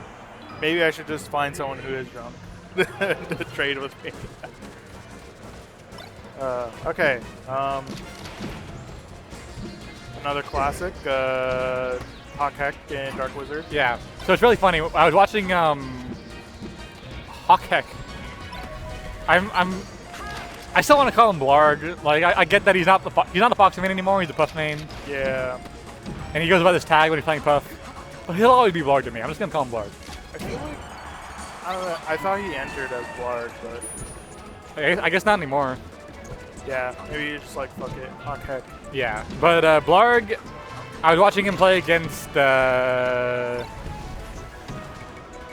he playing in? Was he playing against Darkwizard? No, he wasn't. You can do playing Darkwizard. He was playing against a Fox. Okay. He was playing against Avenu. That's who it was. And I was commentating with Optin, and I was like, dude, Blarg definitely plays Puff like a gambler, like a poker player, where like he's just gonna play like he's gonna roll dice every time, and over the course of a set, he's gonna win.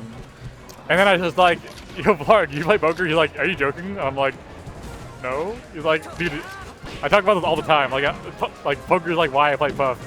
I'm like, oh. That's hella funny, dude. Yeah, no, poker players, dude, I see so many people who are like ex-pro StarCraft players turned into poker players just because, like, I don't know, they're just like gamers are just cracked at games. Like, yeah, it's not that surprising, honestly, but you know, poker is just such an old game. You don't really think about it like that. Yeah, in my opinion, every game is actually just gambling. True. But with different amounts of different stakes. Yeah, and like obviously with like a physical game, you got the execution half of things. Yeah, I mean like one of the reasons poker is so cool is that like it's it's like any other game when you're pitting people against each other. It's the player versus the player. Yeah. It's not about the cards. Blog said the exact opposite. But I think it's like a middle ground of like, if you got, like, we were talking about chess, right? The context of chess, like, if you have two equally good players, then you got to play the player, then you got to like gamble.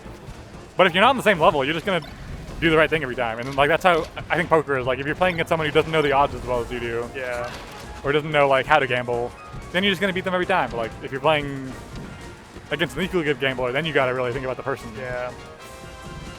The nice thing, well, I mean, like it's like Melee, right? There's a certain chaos to poker. Yeah. And Melee, which always levels the playing field.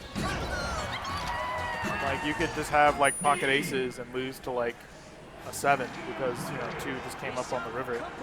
Mm-hmm.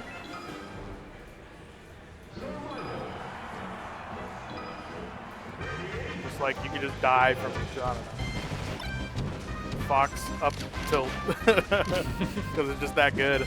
Dude, Fox up tilt, I was talking about it with Ogden, it's so good.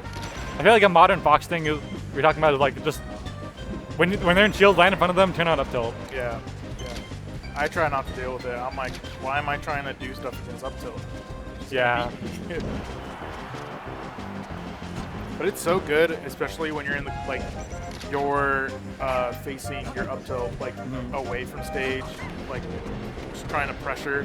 Oh, like that. Yeah. A funny thing Blarg said was that Puff can always fold.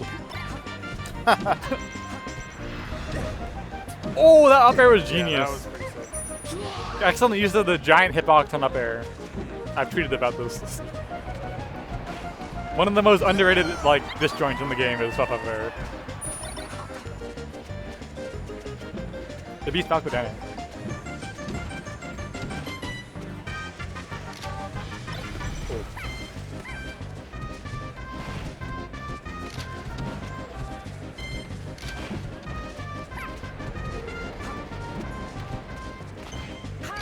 I've exhausted all my stories about these two on commentary already. I need to like talk to them again and get some new insight. But some new insight. Yeah.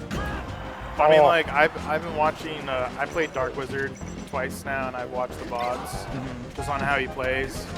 And like, he's a very patient player. He knows how to like just wait for you to do something. Like, cool. So you try to read, but again, like waiting for HOCH HECH to do something and then punish. Yeah. And now he's playing a little aggressive, but you know. The most I know about him is when we went to get burritos after Guildhouse a couple weeks ago. Nice. And he said 2 things that really A, surprised me, and B, were really funny. One was that like people assume that he's like a really methodical like flowchart textbook player, but he's really just playing on instinct. And I'm like, that's surprising to me. Yeah. And B, he's like, people look at me and assume that I'm smart, and I swear I'm not. I'm like, you got me. I think you're smart. Like, I just assumed this whole time that you've been a smart guy. Yeah. Yeah, I feel like someone who plays kind of like that too was Groovy Green Hat. He just kind of like stood there, which was kind of scary. Yeah. Just like didn't know what he was gonna do, but he was always just like waiting for you to do something. Dude, you know what it reminds me of? You watch Avatar: The Last Airbender, right? Yeah. There's when Aang's talking to King Boomy, and Aang's like, there's like neutral jing when you're positive jing when attacking, and neutral or negative jing when you're defending. And Boomy's like, and neutral jing when you do nothing. And I'm like, yeah. Dude, sometimes doing nothing is crazy. Yeah, I remember Ryan trying to instill it into me that sometimes you just can do nothing. It's almost really good. Dude, it's so funny when you're Falco, because like people will like instinctually respect your shield pressure, and you can get away with a heinous amount of just waiting. Like you get them in shield, and you just stand there, and they're just like, please don't shine me. And I'm like, I messed up like 6 inputs ago, but like, sure.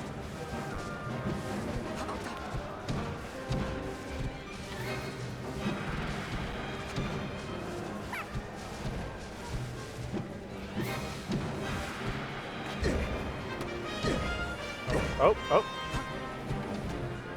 Wait, is Darkwizard playing? Yeah, I believe he's up 2-0. Damn. For some reason, I kept thinking Puff was winning.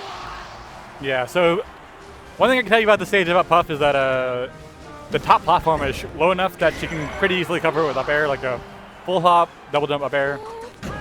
And this stage and Yoshi Story are the only ones where that's possible. Oh, nice. Oh, the up tilt. Oh! So many kicks to the face. Yeah. Oh no. Oh, he's living. Did you ever watch Last Stock Legends? Yes. Maybe one episode or something. Yeah. There's such a funny one where Tang is talking about like a set he played, and he doesn't remember any of the moves he used. He's like, oh, and then I kicked him. I punched him a couple times. Yeah. Shine this light in front of his face. Mm-hmm.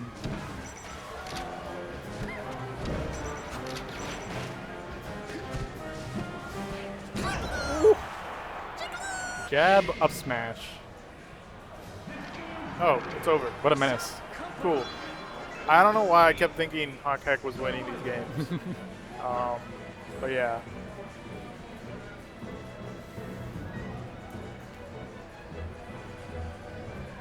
Shoot the Darkwizard. Confirming the win. There's no good way for me to dissect this because I wasn't paying enough attention, but Darkwizard did not get grabbed. How did he get rested then? Did he get rested? Yeah, he got rested a couple times, right? A couple times.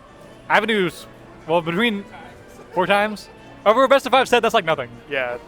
Yeah. Compared to like the way the Avenu set went was like he missed a bunch of rests, but then he hit them when he counted and he won. Okay. Because he had that many grabs. Yeah.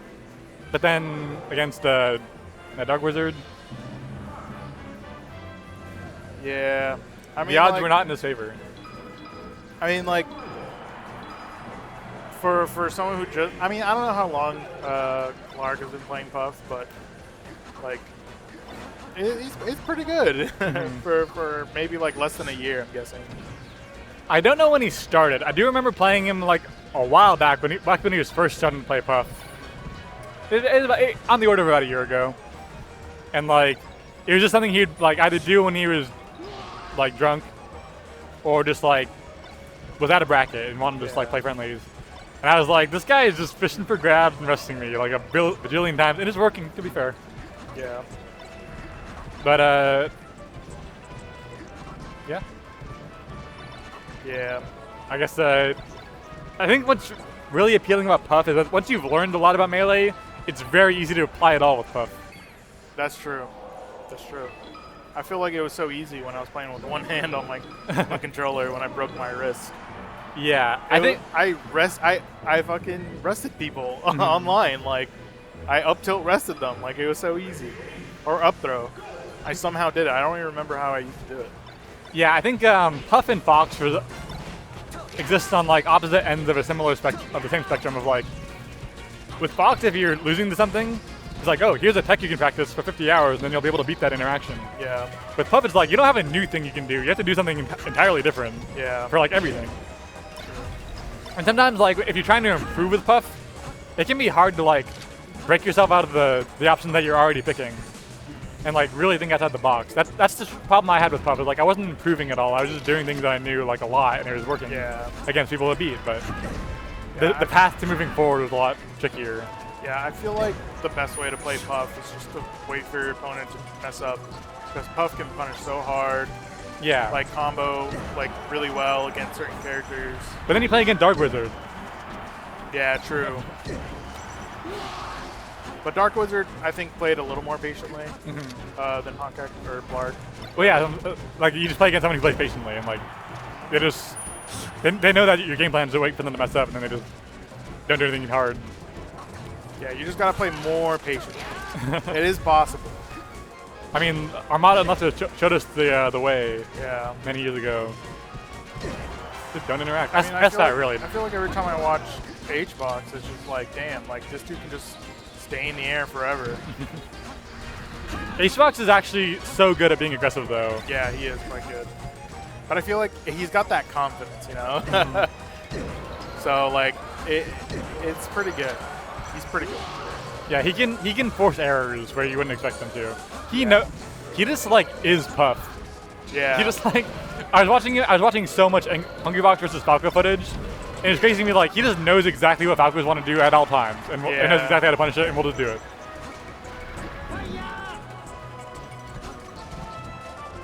So these guys, I believe, already played, and MOJOE came out on top.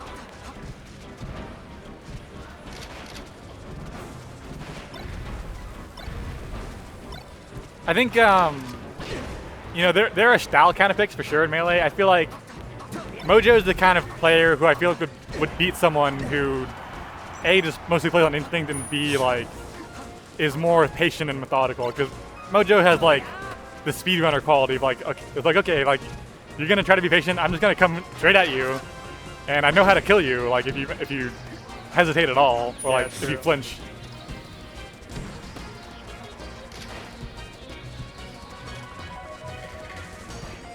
Like, right there. Yeah.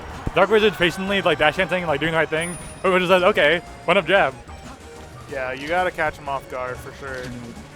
Because, you know, you can play patient, but if you're just not doing anything, you can get hit very easily. Yeah. Or you just don't notice you're gonna get hit. 'Cause they're both waiting for a while. Yeah. And it wasn't until MOJOE started the interaction when Darkwizard kept going with the dash dance. It's you know, you gotta know when to do it, and definitely MOJOE knows when to do it. Yeah, I feel like MOJOE, like, almost, like, lulled him into a false sense of security. Like, okay, we're gonna play the patient game. Like, nope. Yeah. I made you think that, but I'm in there.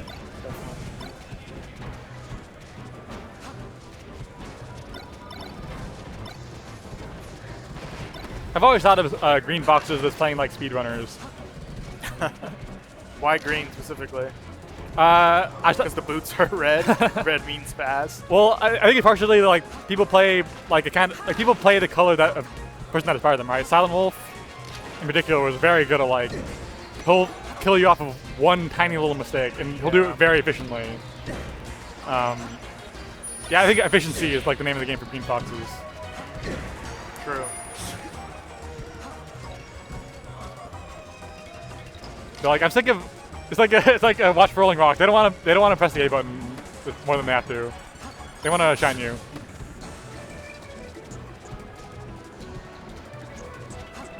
I also feel like in that interaction I feel like MOJOE is so good at controlling center stage. Okay. Alright, I'm gonna head home. Alright. Yeah. Thanks for commentating with me. Yeah, of course, this was fun. I'm in it for the long haul. Probably tomorrow.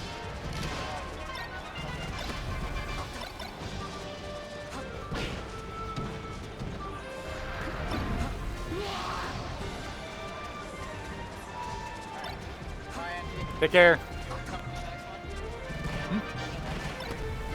If you come. Alright. Wow, okay, already 2 stocks in Darkwizard's favor while I was saying goodbye.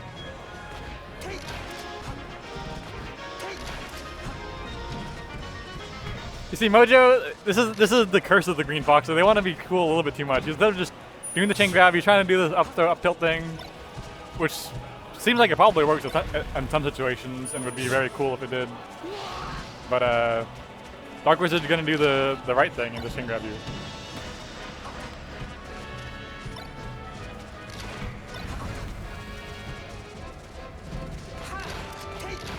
Okay, here we go, here we go.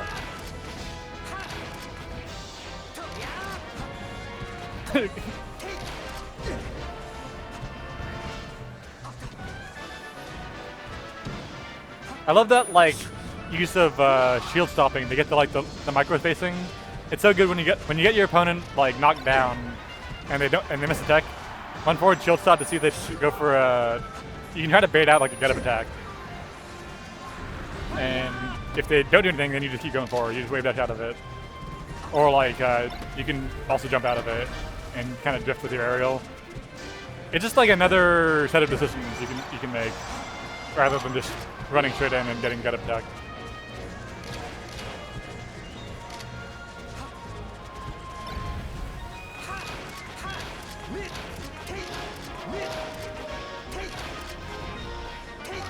Up tilt.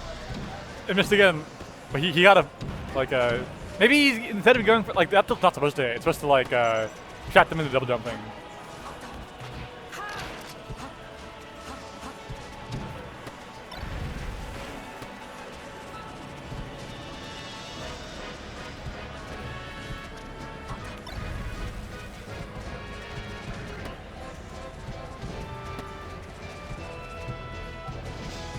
Forward out of shield, not a conventional option. That was a crazy up tilt hitbox to Clank.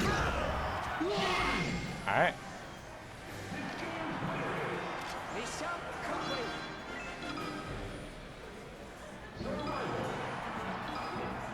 Yeah, he went down very quickly.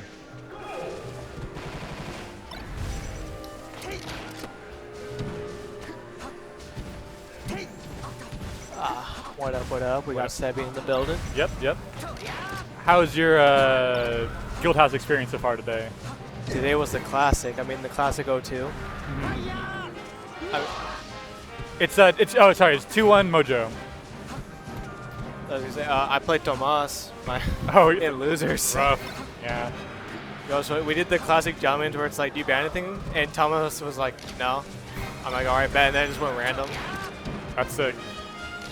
But yeah, best of 3 against Peach is rough in terms of stages. It's kind of rough. And then like it was like cutting it close, but then edged out every single time. I was like, all right, he got me. But he lived on through me.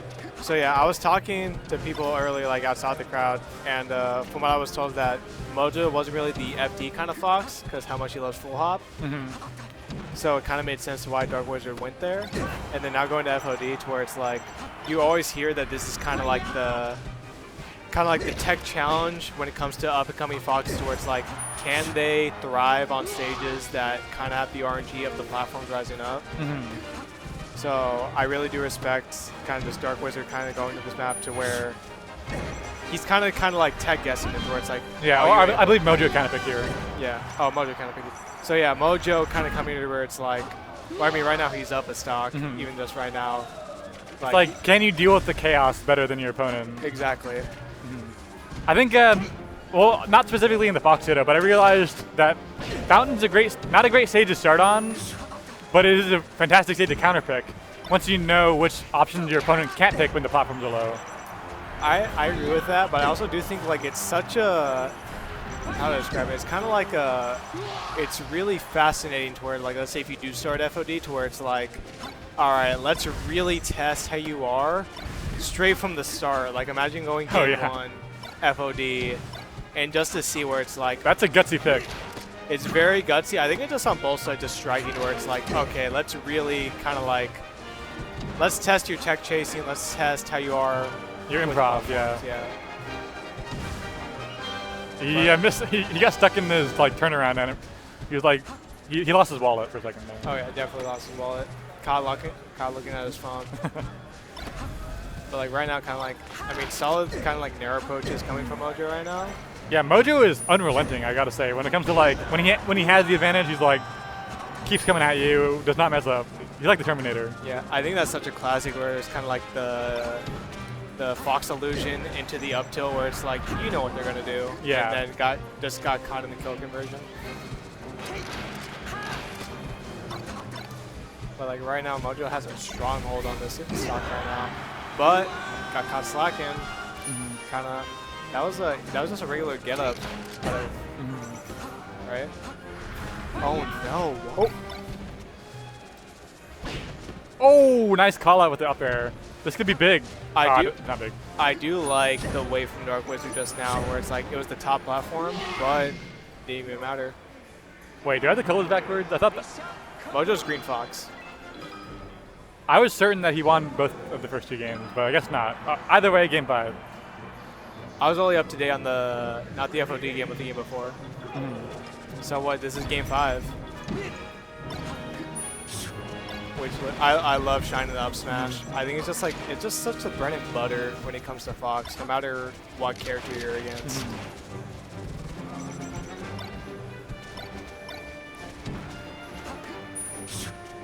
That was kind of like wonky movement kind of coming from the left side from both of them, but it's kind of working in darkwizard's favor just because MOJOE was in disadvantage in the just straight from the get-go.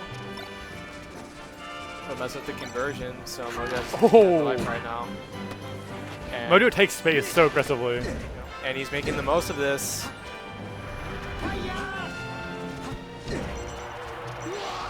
I do respect MOJOE holding ledge there just because, I mean, Darkwizard is a box fox, and I think it's kind of become a thing where it's like whenever you do see a box fox, you kind of think they would go to ledge.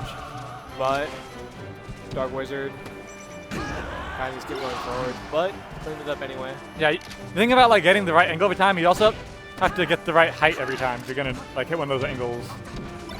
I think that's a stigma that's ending with like box players, where it's like whenever you think they're gonna go to ledge, every single time, but then they're actually starting to mix up their fox illusions.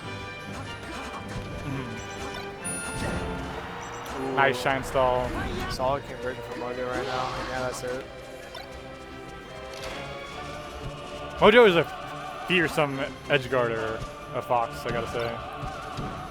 Yeah, I think MOJOE is really good from his edge guards in general, just from the past 2 weeks seen him, where it's like, not just Fox, but just like, I guess, Falco, and then like other floaties, especially Puff. There's a lot of Puffs that come here to Guildhouse, where like he really does clean up a lot in his edge guard game.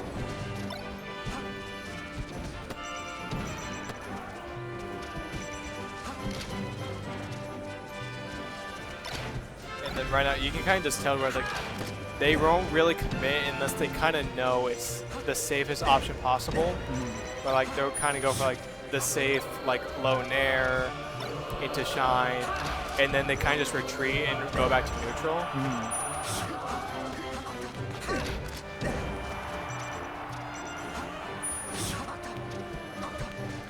That's a ledge out, so he possibly could have gone the up smash out reaction, but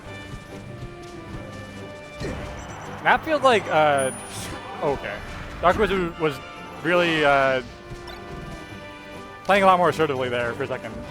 that's one thing I'm kind of noticing in this matchup specifically, at least just from a player's perspective.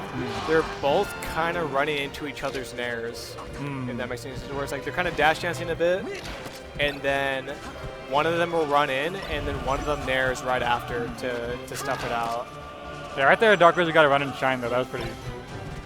That's also such an important mix-up when your opponent's jumping a lot. Yeah. Which I do consider MOJOE. He really does like full hop in this matchup. Yeah. That should be it. I feel like he could have just held ledge there, but just wanted to play it safe, make sure that he got a second one in. Might as well, yeah.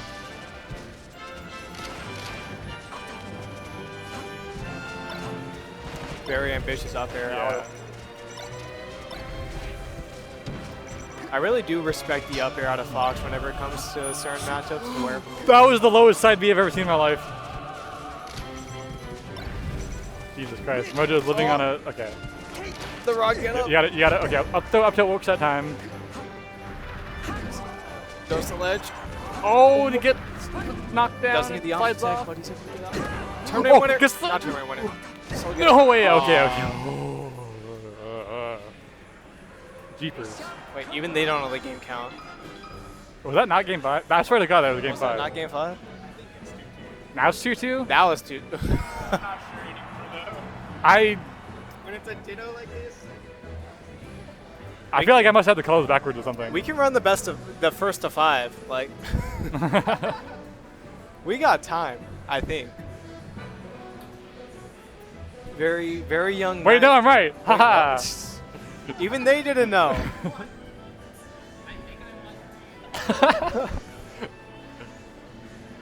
That was the, you know, we're all so engulfed in this like box ditto gameplay that who even cares about the result? you know the Axe Wizzy set from Summit, Yeah.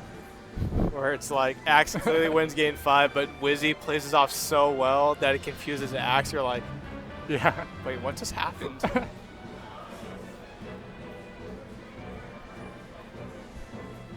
You know, we should implement a tournament where if you played the Octane off so well that if they counterpick the stage, it implements into another game. We call it a theater melee tournament. I think HOCH wins that one. Oh, most definitely. It'd be a first to 20 by the end of it. And now for a man who needs no introduction. Umarth.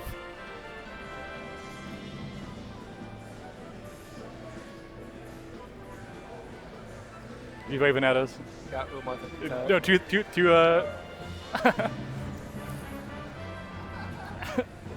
I blew him a kiss. He didn't blow me a kiss back. How did it end up like this? Ended with my heart hurting.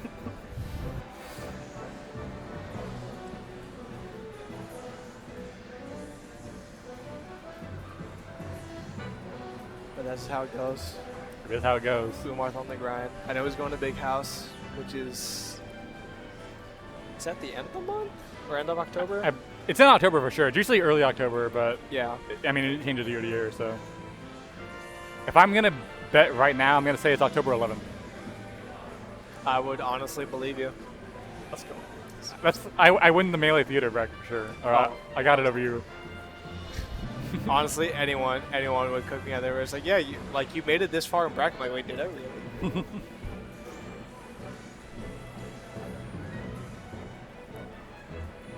Actually, that happened in a Santa Cruz tournament. You ever meet Smish? No, I never met him. No. Did you ever meet Treble? Yeah, I remember Trouble. Okay, yeah. So Treble and this guy Smish, he was a year above us. Aaron won the set, but no, Smish wins the set. I'm sorry. Smish loses the set and goes reports it as if he won. And then there's like, I'm pretty sure I won that set. He's like, oh yeah, you won that. You won. Wait, that's the true theatric. Just Yeah. you lose the set, you go to report like, no, I won. It's Yeah. like, no, I won. What are you talking about? I mean, if you know Smish, you know he was just like high as shit when he said that. Okay. you go up to Ryan back at the Santa Cruz logos like, yeah, I want to say I won. I'm pretty sure I won. I'm confident that I won I'm that. pretty sure I won. I definitely outplayed my opponent, but I don't know if I actually won the 2 games. I outplayed him, but like I want to say I still won. That's how the swag bracket works. It's like, yeah, like I may have lost, but like I definitely cooked more, so I should move on in bracket. We should have a John's bracket. Whoever has the better John's wins. You fucking show a picture of like a family member in a casket. Like, what do you mean? I should be in Grands right now. I was visiting the hospital yesterday. Dude, you ever watch there was a really funny video, an April Fool's Day video of Chillin' Dude explaining his set with Lefton. Yes. Yes. Yeah. Like I had to climb the mountain the other day. Like I was still recovering from that. My favorite was he goes, my dog died, and like I was still feeling it. Did you ever see the bloopers? I don't know if I saw the bloopers, to be fair. Yeah. There were bloopers at the end where it's like you hear him talking every single clip like super serious, but as soon as it ends, you just hear Chillin' laughing his ass off, like the Chillin' laugh, where it's like, yeah, like I just knew that I'm gonna just succeed in rapping, and the Chillin' laugh came off. You're like, Okay, I've observed this on many occasions, but I never felt the need to commentate or comment on it until just now. The up air into pivot forward air when platform jack chasing is such a like I feel like that's an innovation. with Marth, right? Yeah. Wait, so you mean, like, let's say they up throw onto the platform, Yeah. you up air and kind of like pivot? Yeah, because like the thing about up air is like, let's say you're Marth, right? You're facing into the stage. Yeah. By doing the pivot fair, you're hitting them off stage, or Okay. at least in the direction of going off stage. Wait, is it like a reverse fair? Or? No, they just like they're facing this way, right? Yeah. And then they up throw you, and then they pivot, like do a real quick turnaround, and then forward air you. Yeah, I see what you mean. And I'll show you another. Ooh, you see that one? Music King. Yeah, Music King. Classic. Shout out to the ECBs on that one. I love it. Was so long ago, but the video of him like talking about it, he just described it as like, Marth is so fat, he pushes you. I'm like, I guess that kind of makes sense. Like,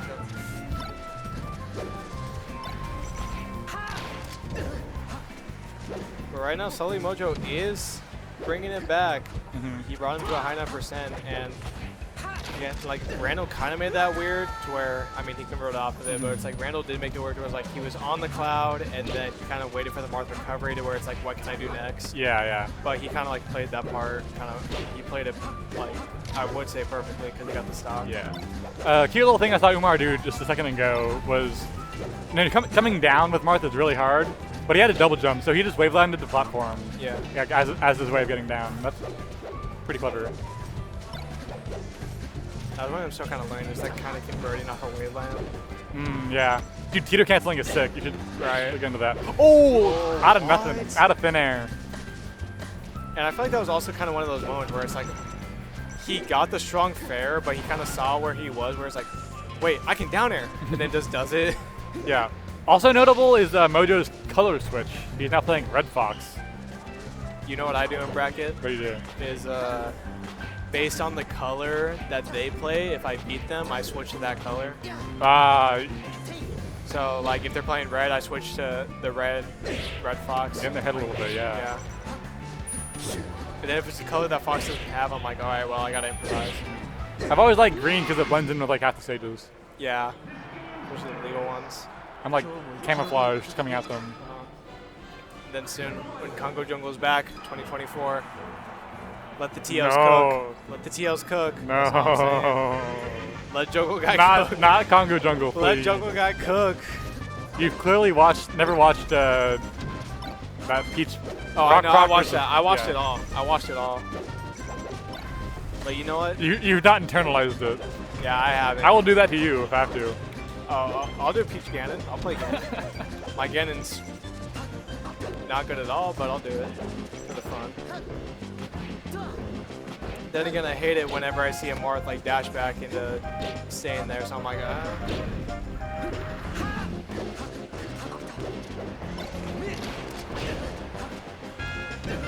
Ooh. Cool. Do you think you tried a light shield there but couldn't get it in time? Perhaps. Oh.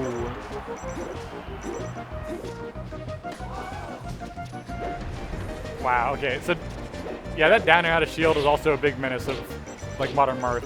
Yeah, and then also, Mojo kind of just went for the wrong option at the ledge, where he went for the Marth killer when Umarth definitely could just grab the ledge and be just fine.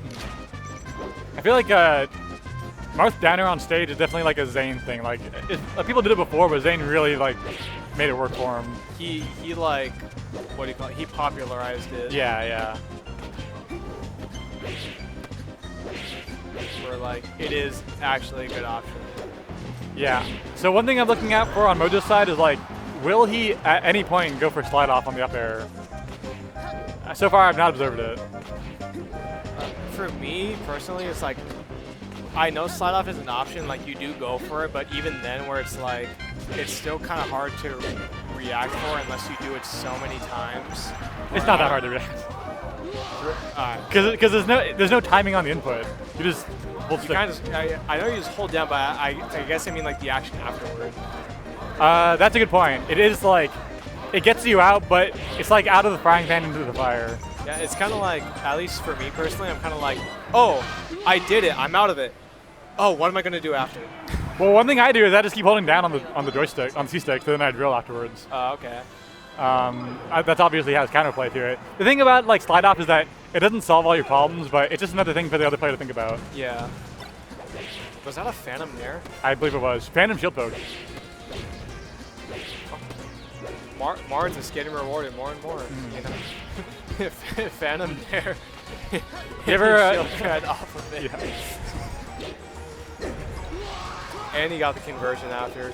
You ever hear Daigo's theory about the mental stack? No, I actually haven't. So in Daigo's mind, we all have the same capacity to think about things, but like because of the mental stack. But how you allocate it is really makes a difference between different players.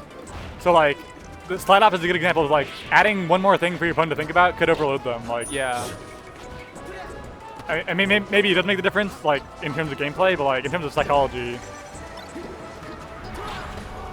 Yeah, no, I think psychologically, like, that actually helps really well. Because also, I don't know, it's kind of like a double-edged sword, I think, because, like, you could have that one player where it's like they go for the same thing, and that also could lead to more tilt. But that's also just more to think about on both sides. Yeah, yeah. You're also like betting on yourself to be able to not overload yourself. Yeah. Especially in like platform fighters where it's like there's so much more you can add. Especially in Melee where it's like, you know, like it's so freeform where it's like if you're falling for the same thing, or if they're going for the same thing multiple times, where it's like you kind of have to think about it. It's like, okay, what can you do to improve off of it? Yeah.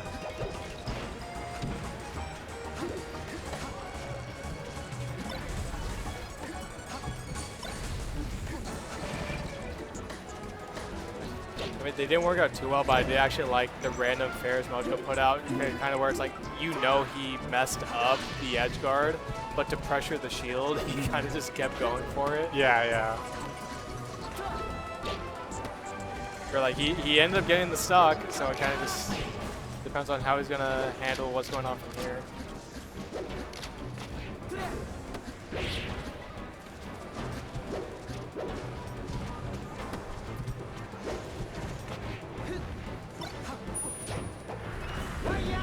Ooh, alright, messed up the classic Marth edge guard, the down throw.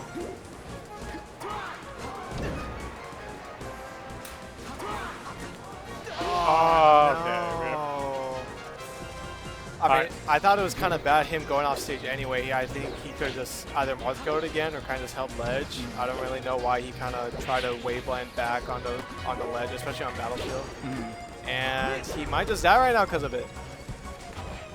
Well, he'll have Nair, but backwards doesn't have the hitbox he needs. I think it's in his head. He's thinking about it too much. Oh, And that he fair. has away. Yeah. Umarth takes Guildhouse number Infinity. 98. 98. Guildhouse number 98. He's won 98 Guildhouse? No. He's won 98 Guildhouses? That's insane. So we got to get him a crown. The Crown of the Guildhouse. Let's get him a throne.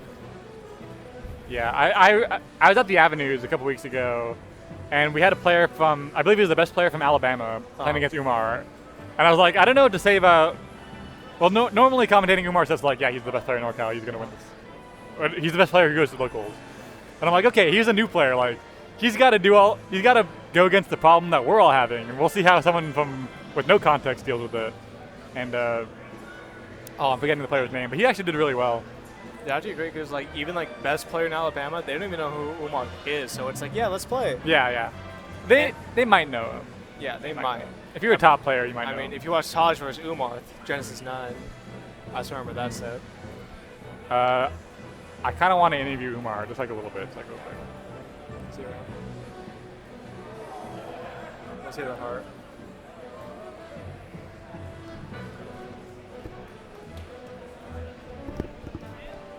So I'm out. Love y'all. See y'all again next time.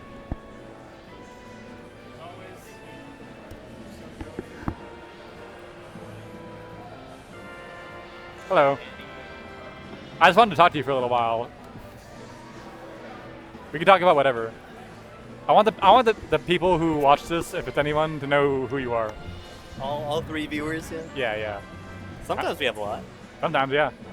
I know Mike's probably in there. Who? Mike?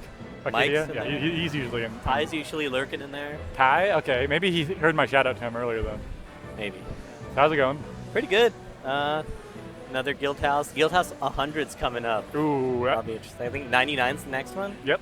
The one after that's 100, yeah. That's how numbers work. That is, yeah, it is.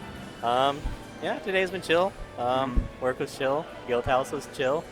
Played some doubles. Oh, played some doubles. How's that? Are you a doubles guy? Pretty good. I love doubles, yeah, Ooh. actually. It's super fun, at the very least, right? Mhm. But I think past that, it's like, there's a lot of like really smart plays you can make in doubles. Mhm. There's so much to learn in it. It's like less discovered, obviously, less Mhm. explored. That's kind of the magic of it too. So. Yeah, yeah. Who do you like to team with, like, just in general? Like, Foxes. Foxes. Fox Marth is so good, so Yeah. much fun. And the best teammates I've had, it's like SFAT, Hazel, Kevbot, Joe, Megaman.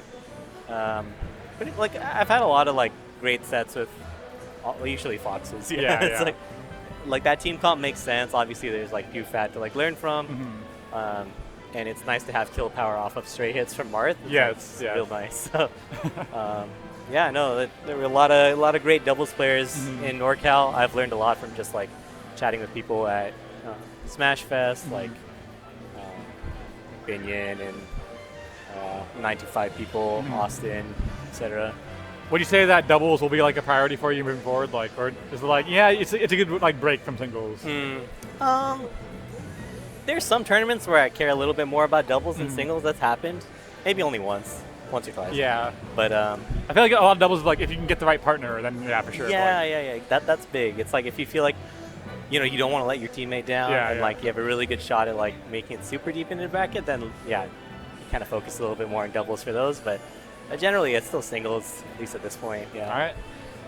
Any closing thoughts? Closing thoughts. How about something memorable from this bracket? Anything that was like, oh, memorable from this bracket? You forgot about all of us. We're just fodder. No, there's something. I'm thinking. So nothing memorable, really. No, we can end this one. Okay, there's a cool one. Okay, so I was playing MOJOE in winners finals. Okay. And I was like, oh man, I'm playing so bad, blah blah blah, in my head. And then I was like, wait, actually it's just him. Like his defense is like so much better. He was making me like rethink a lot of my approaches. So 3-0 nonetheless. 3-1. Yeah, it was 3-1 still, but like it's like there was a little lesson in there, just like. Just because you think you're playing bad, it's usually not even the case. It's just your opponent can be really good, and that can like throw you off. So, nice little reminder of that. Yeah. All right, okay, I do have one more question. What keeps you going? What keeps you going to the Guildhouse every What keeps me Thursday? going? Okay, it's like pretty fun. Honestly, is like the biggest thing. Just it's a nice way to think to look forward to in the week. You get to just chill with your homies. Also. Maybe it's like a more complicated topic, but like there's a lot of tournaments I've gone to before where there's like no one to beat. Oh yeah. And that was like super lame that like other top players like didn't go to stuff, right? I thought. So I want to make sure you're the guy to beat. There's someone to beat. There's something to like your tournament kind of like means a little bit more if more top players go. So I try to go all the time. Dude, we should just have you do Thug Finals every week. Yeah, I'm down. Yeah. Hang out here. I think here's my hot take before we leave: is that melee players are like psychologically shackled to the double elimination bracket. Oh, you mean we could do more? Yeah. Like there's all kinds of events you could throw, but melee players will not attend if there's no double elimination bracket. Well, so I like pool. Huh? Yeah, ladder is cool. Yeah, ladder's really cool. I'm a fan of like all the pool formats with like round robins, twists, and all that stuff. I know other players don't because it's like too many sets for them, but like that's rarely skill issue. Skill issue. Just like I don't know. They're just not trying to play that much. So I was talking to my friend. He's more of a fighting game player now, but he used to play melee. We were talking about how they do just King of the Hill setup. One setup where everyone lines up and you just play arcade style. That'd be sick. We should do that in melee. It's like yeah. Okay, if there's quarters involved, then it's kind of cool. Yeah. Whoever wins the most games gets all the quarters, guys.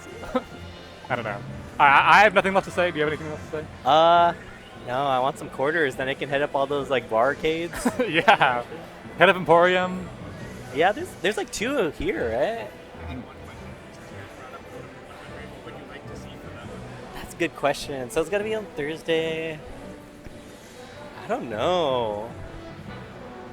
I feel like with a weekly local kind of thing that's every Thursday, for the big 100, you can't change too much. It still has to be what classic it is. It has to be classic still, right? So you don't want to change too much about it. We should get 100 players. Yes. We should force 100 players to show up. Yeah. Yeah, we can ask people. I mean, I think a lot of people will show up just because it's number 100. Maybe a pop bonus, but like... Amateur bracket, maybe?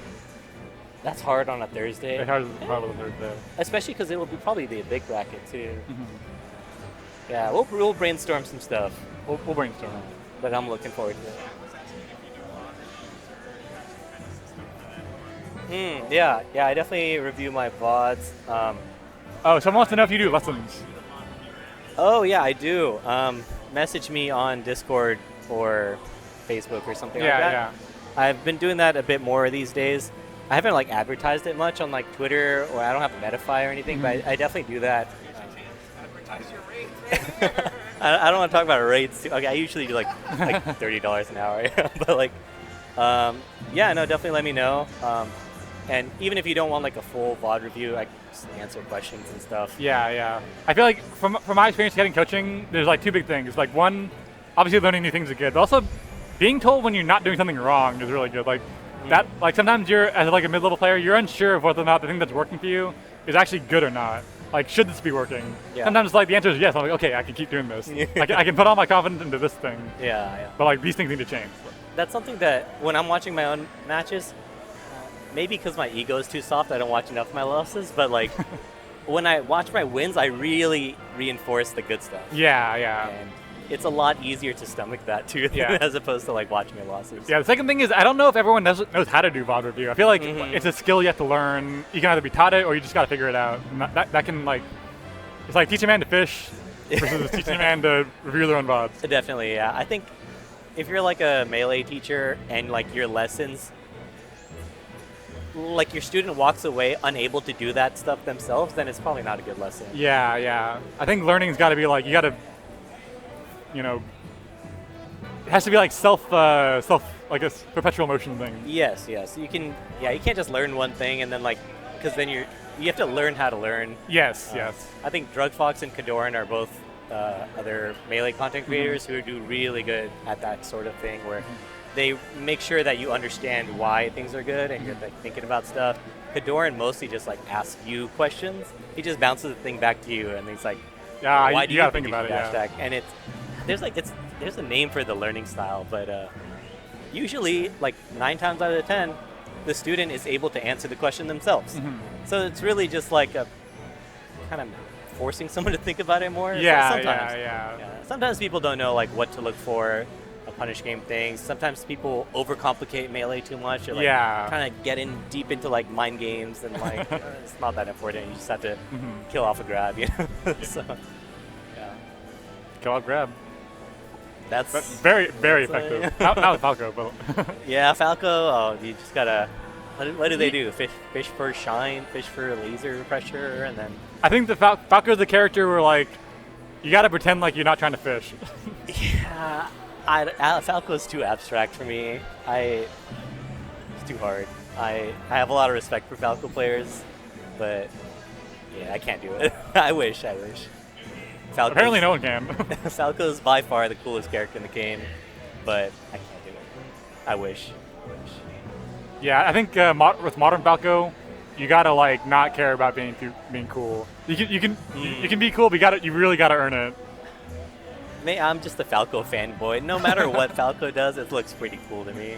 Besides if they like laser 7 times in a row, but like it's kind of cool. Falco can win the crowd by losing. in a, I don't know. Yeah, I don't know. Well, I'm a head out. Okay. It was good to see you. Yeah, good to see you as always. Thanks for the little interview. Yeah. Yeah, we'll think about something cool for Guildhouse 100. Yeah, I might see you next week, but I'll definitely see you for Guildhouse 100. Sick. Yeah. All right. Good night, y'all. Chat.